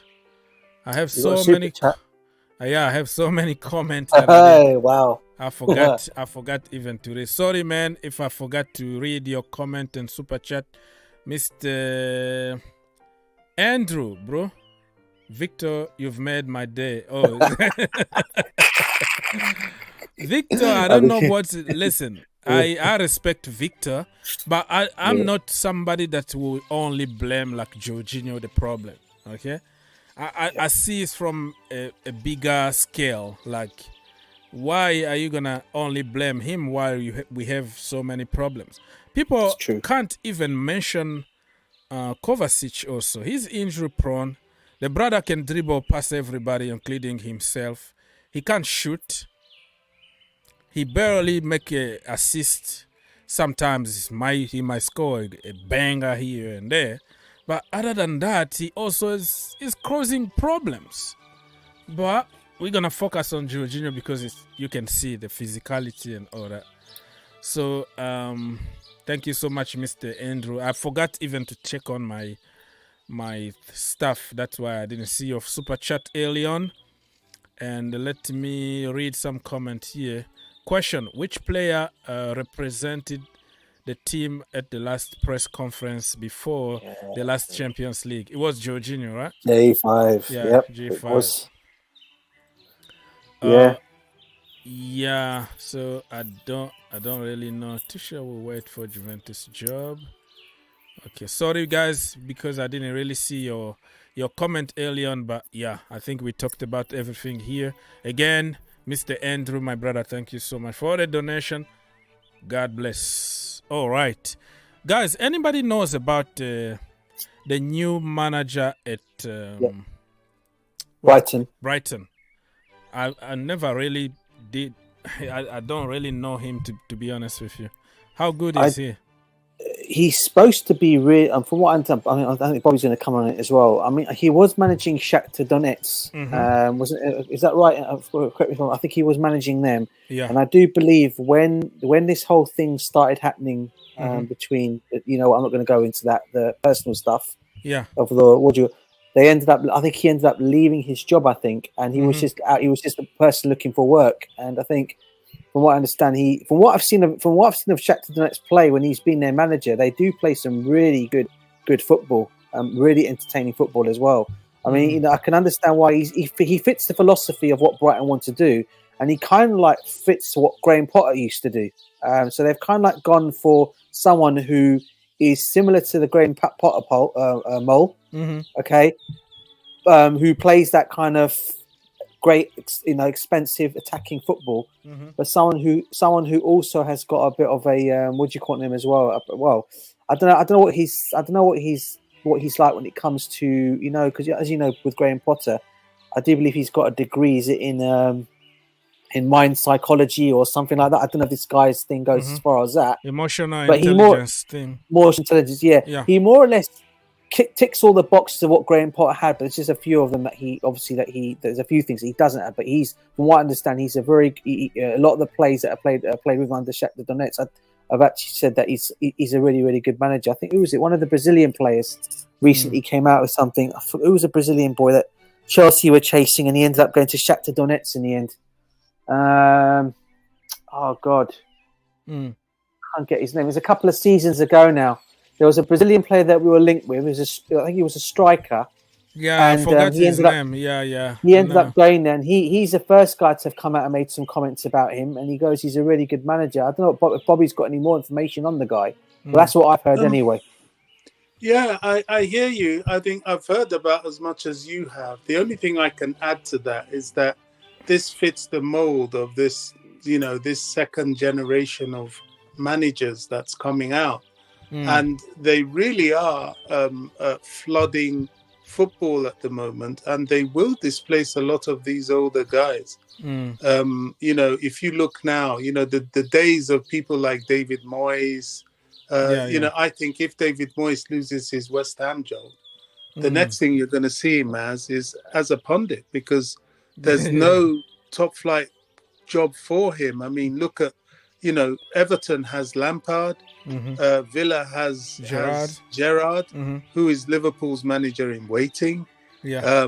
It's completely flooded by this new young generation, and this guy is one of them. Yeah. And he's very, very rated, and I think he's taken this Brighton job to expose himself, so that the likes of Man United, if they feel Ten Hag is not for them, I think Ten Hag will do well for them, to be personally. But these guys are really there, and they're taken over. They really have, and he's one of them for sure. Yeah. So everybody, this is Frank Lampard house here talking. Lampard did very good the last game. The all thing that I liked about it is he's becoming more defensive. He understands the business behind it, not attack or youth. He knows now how to win ugly. That's what we didn't see at Chelsea Football Club. It was you leading 2-0, you bring Billy Gilmore to give him a chance, and you concede 2 goals, and then you drop point and order. He was all over the place at Chelsea, but now it looks like he's learning in the job. He's learning in the job. Yeah. He wants his Chelsea job back, folks. I can tell you that now. No, at some point. No, I don't want to see any legend, any Chelsea legend. After 5 years of Potter, right? And if this guy does, if Lampard ends up doing really well, it's gonna be Terry. I think it's gonna be Terry at some point, but Lampard not coming back. I don't want to see even Terry at Chelsea. Probably in the office though, because those are the people that we really, we supported, and then see people, young kids today, abusing them, insulting them. It's just it's not me. But if Terry is gonna be like in the office somewhere, but being our manager, stay away, man. Stay away. Stay away from this. We're done with ex-legend or whatever. In the office, upstairs, director or whatever counts, advisor role or something, ambassador, you good. But in the first team, manager, stay away. I think the interesting one for me, Orgs, is going to be the Bournemouth manager, because this guy seems to be after what's his name got sacked. Scott Parker. His guy's come in and taken over him. I do believe he was amongst the backroom staff, wasn't he? Who's come in. He seems to have been doing a good. Is it David? Is it Arnold? Something Arnold? His name is. At Bournemouth, I don't even know. At Bournemouth. Yeah, he seems to be doing well. I think they drew like 2 games or 3. I don't know after the sacked thing. But draws are just close to the defeat. But it's better than being. Wait, do you know what though, bro? It's better than being thrashed like they were thrashed by Liverpool, isn't it, mate? Yeah, how many? It was like 9 or something. 8. Yeah, I don't know. 8. How 9. many goals?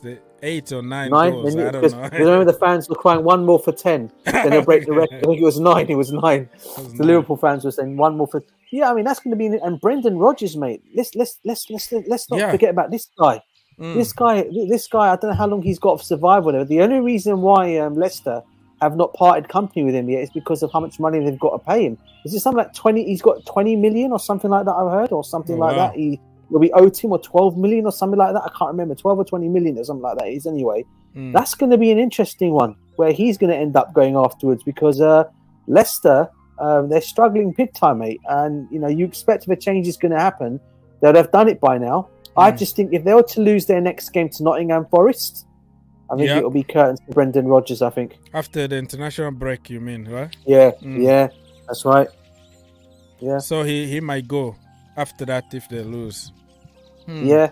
Bobby, what do you think about Brendan Rodgers?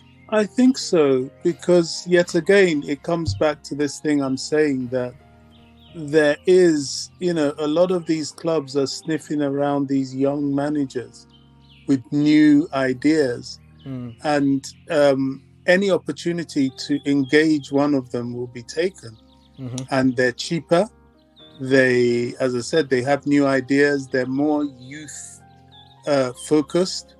So I think Brendan Rodgers is on borrowed time. Although he's not that old a manager, because he has been in football a long time.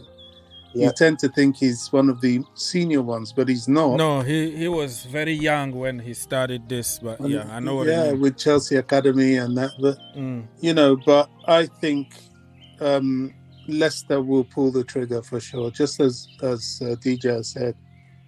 It's gonna be sad, man. I think he deserves a little bit time, but in business, you're not gonna sack 25 players. It's always the manager that's Do you think that he like lost the dressing room? It doesn't look like he is a kind of manager that will get in trouble with players.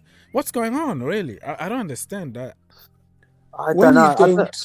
When you don't bring in fresh blood in the transfer market, I was going to say that same thing. Players go stale, don't they? And then they need to feel that tension, that threat to their position, and it's not happening. I mean, look at how Tielemans plays. He's strolling around the pitch because he's sure he's always going to be on the pitch. Same with Maddison, and they needed a bit of a revamp and they didn't get it, and I think that's their problem. But saying all that, it's interesting to hear what Tielemans said recently. He goes, "It's been a real. He's still enjoying it. He's glad he still stayed." He came out and said in a recent interview that he was happy he stayed around Leicester still. But he goes, he's got to admit it's very, very tough there at the moment. Very tough the way things are ongoing at the moment. But I'll be honest with you guys, I don't think Brendan Rodgers will be out of a job for too long, because we just alluded on another manager earlier. In fact, Bobby alluded on to him earlier on. I think if Brendan Rodgers gets sacked, do you know who he's going to be the next manager of? I don't know.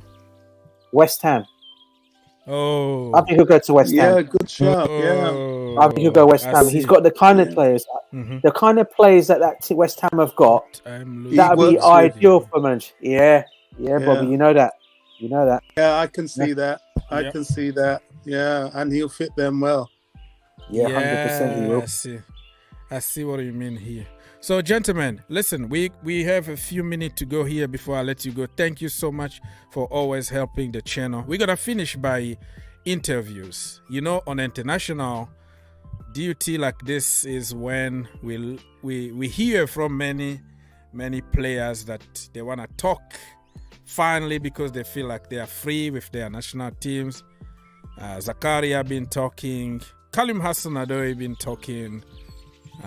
Tammy Abraham been talking, and the biggest one being Christian Pulisic. So guys, don't feel bad if you want to say something about Pulisic, because we have democracy here, right?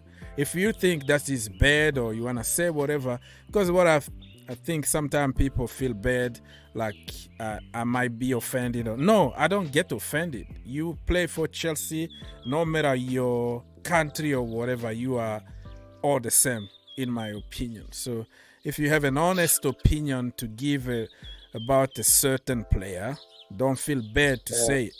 And online now, it's like Pulisic said certain things about the manager, and it's people don't appreciate that. So whoever wanna jump, Kalium or Pulisic or Tammy Abraham or whatever, you can just comment on it if you feel like. I have something to say that will I think a lot of you that you guys with African heritage will really like to hear. I mean, I don't know. Chelsea we don't really need anyone saying anything negative about us.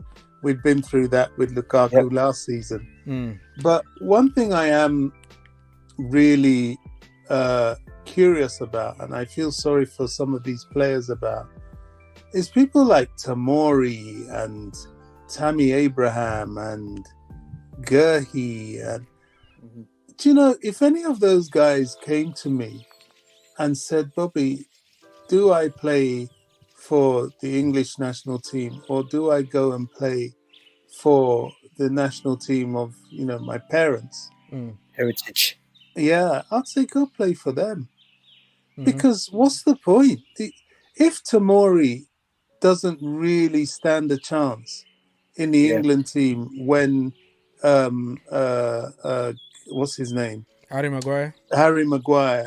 Is playing so badly, then what's the point? I'll just say, listen, just go do that.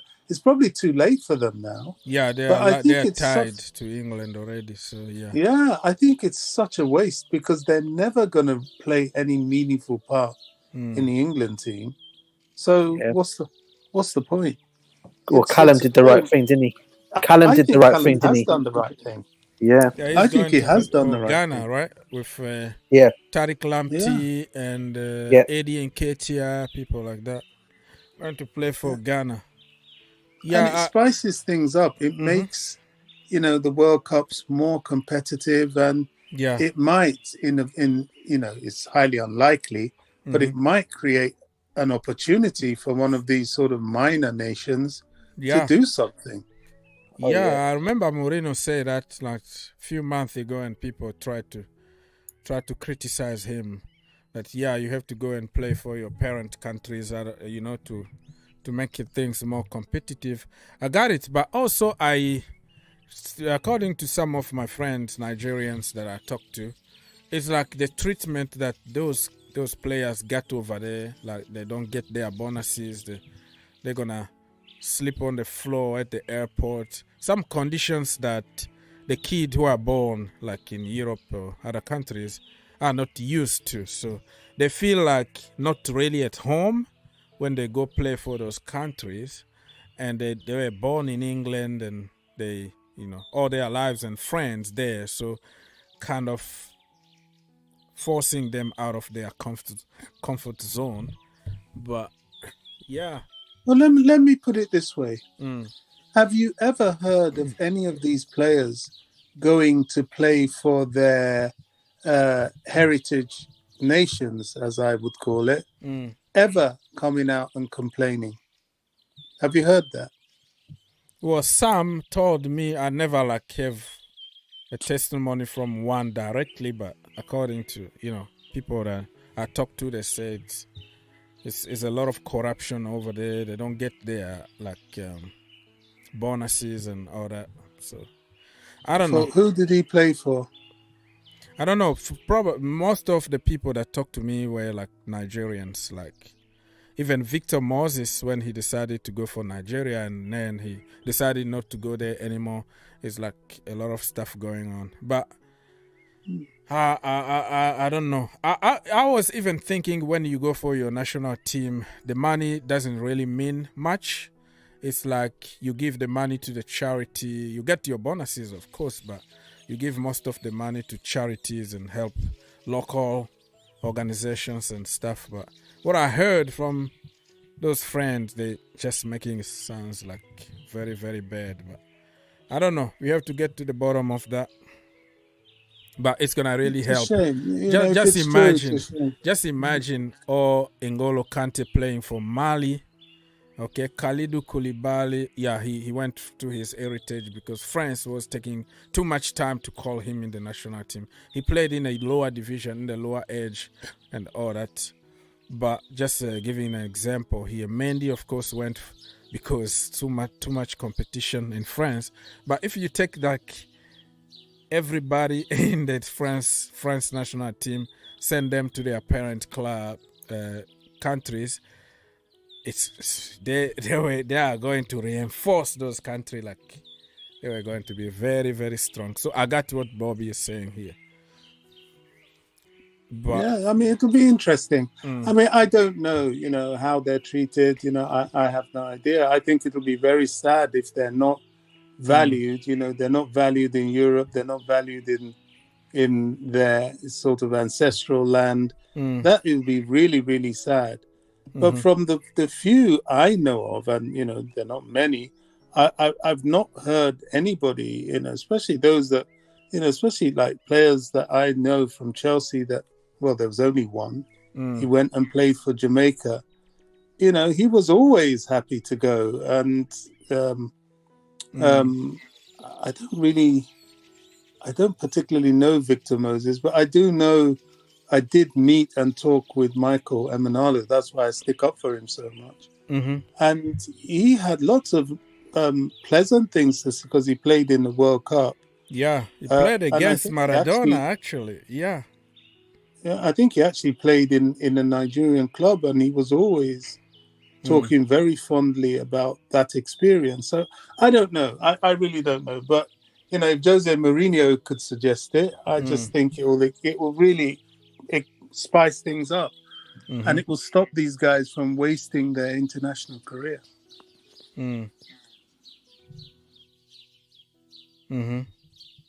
All right. So what do you think, DJ?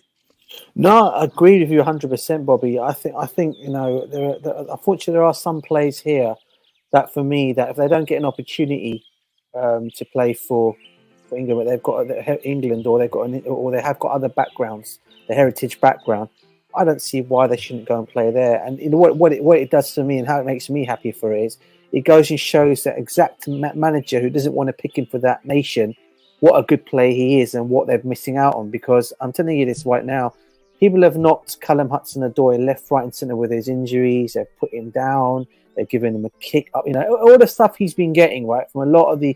I know he's got a lot of rubbish come from him, from the England fans, saying he shouldn't be wearing an England shirt. I tell you what, he ends up going... He goes and does well for Ghana, and they'll all be eating their words, man, because for me, this kid, just like what's his name did it, didn't he?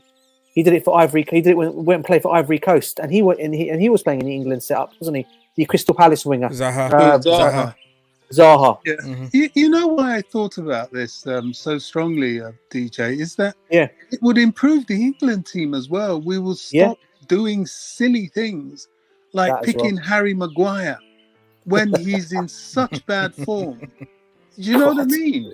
There's Tamori ripping up trees. And we can't settle for Harry Maguire, really?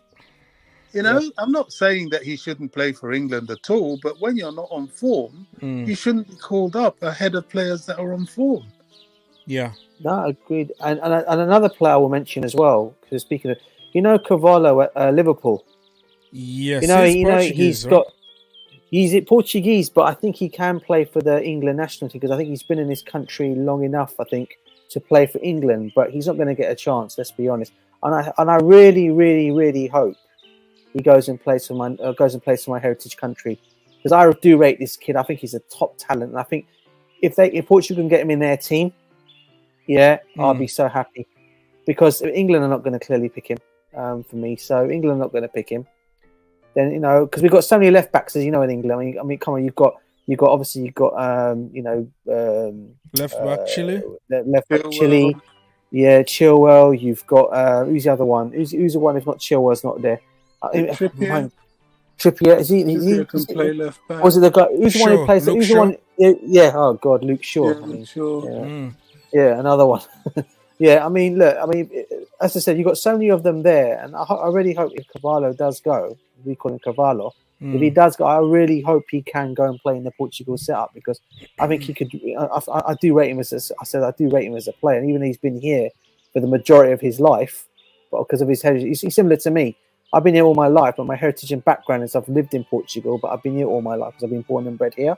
So I've got a choice, if you like, of playing. If I was in that situation, because through my parents, I can go and play in Portugal, because I can live in Portugal anyway. But if I wanted to what do you call it in England, it's the same situation. So I really hope he takes up the mental piece and goes and plays for Portugal. So I really think we could do with him in our Portuguese national team. So yeah, it's interesting. It's been brought up, this subject. It's gonna be. But I agree with it. Interesting also to see what's gonna happen to Ronaldo after the World Cup. Do you think that he's gonna retire after the World Cup? Ronaldo after the World Cup to retire.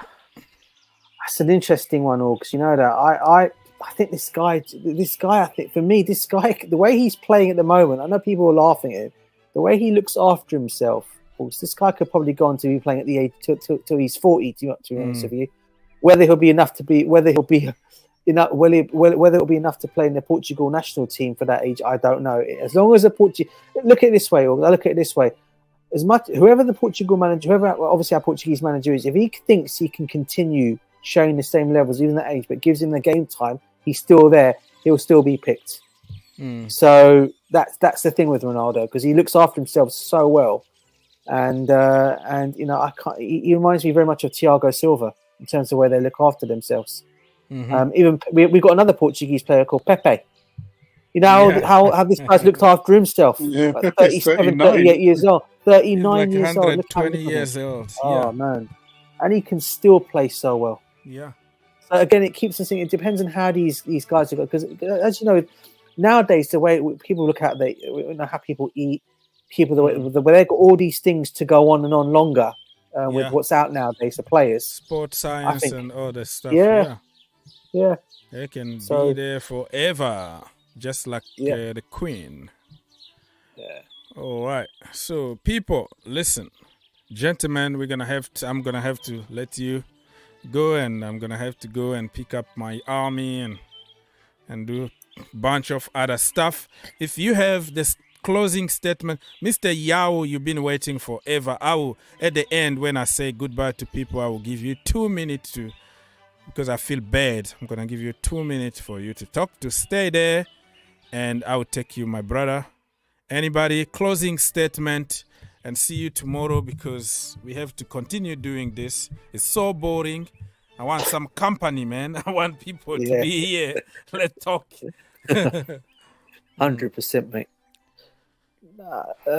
Closing statement. Listen, as always, Augs, pleasure being on your show. It's always great talking with Bobby as well. Love talking with Bobby. When Bobby comes on, it's really cool when he talks, because we always think alike, me and Bobby, in terms of how we see the game and everything. And great always chatting to him.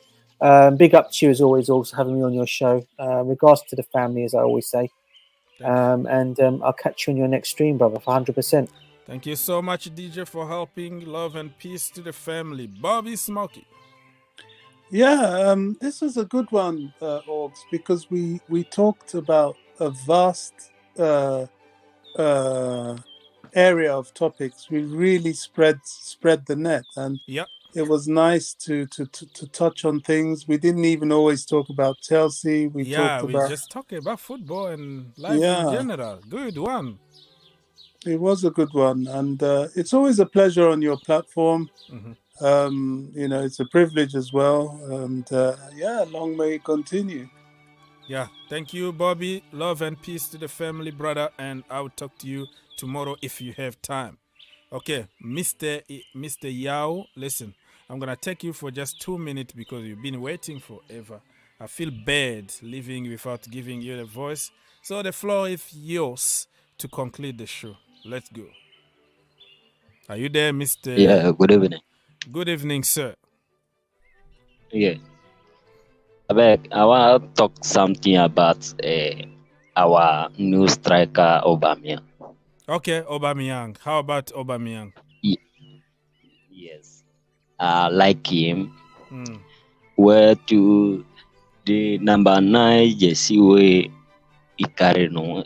People are talking about it. Say number 9 jersey. No. Okay, so you're talking about the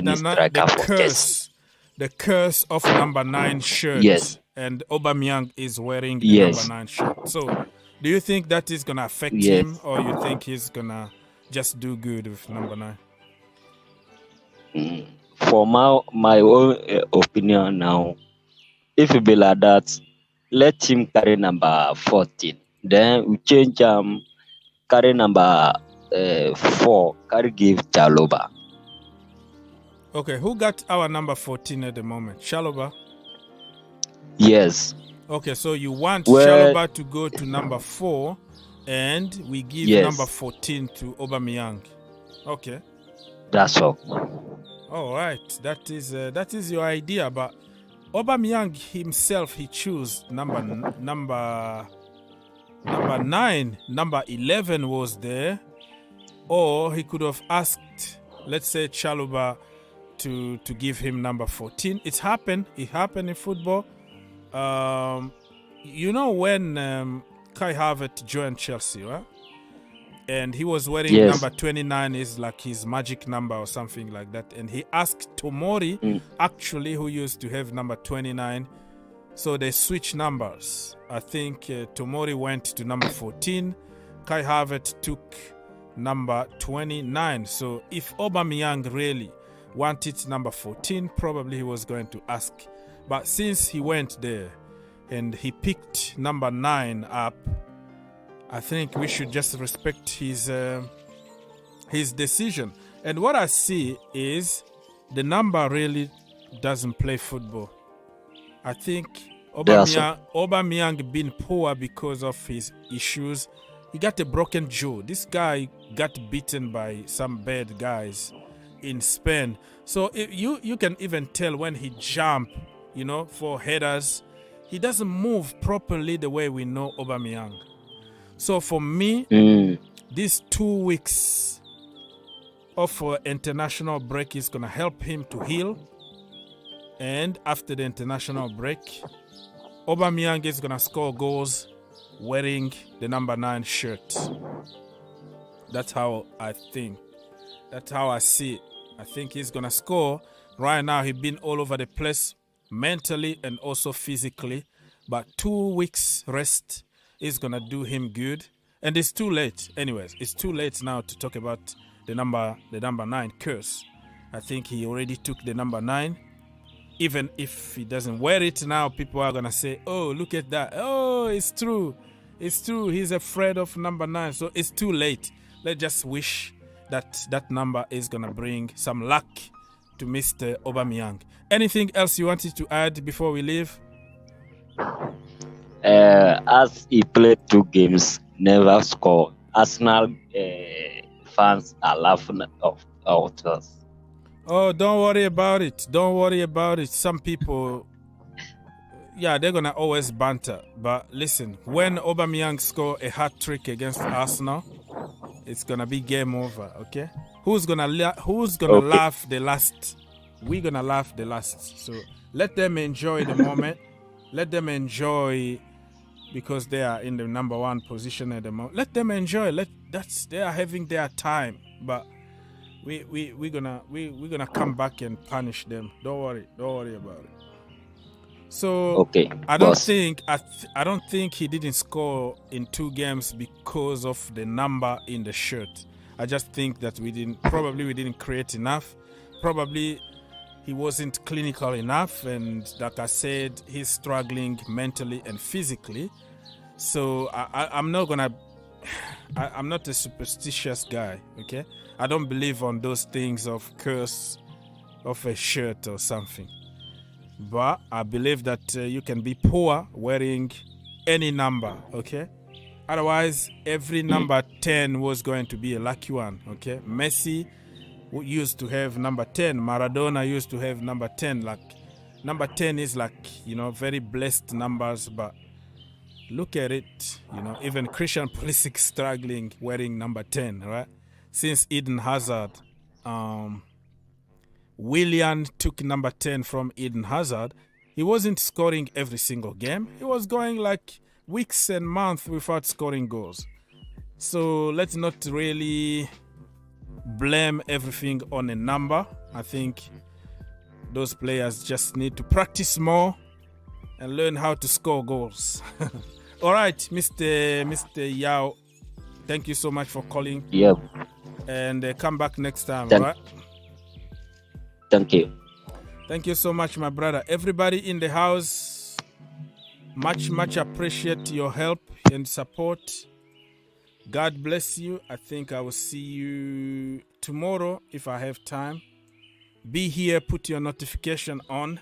The big news in the community is that Christophe Freund decided to stay at Salzburg.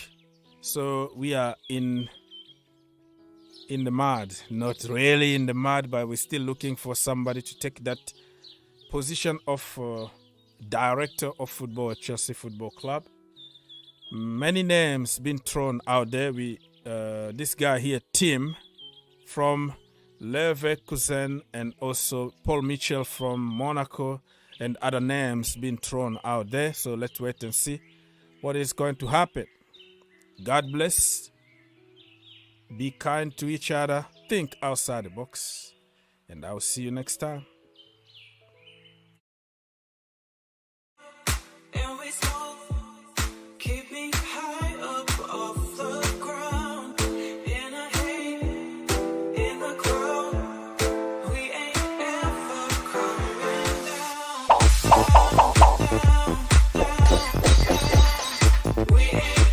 Bye.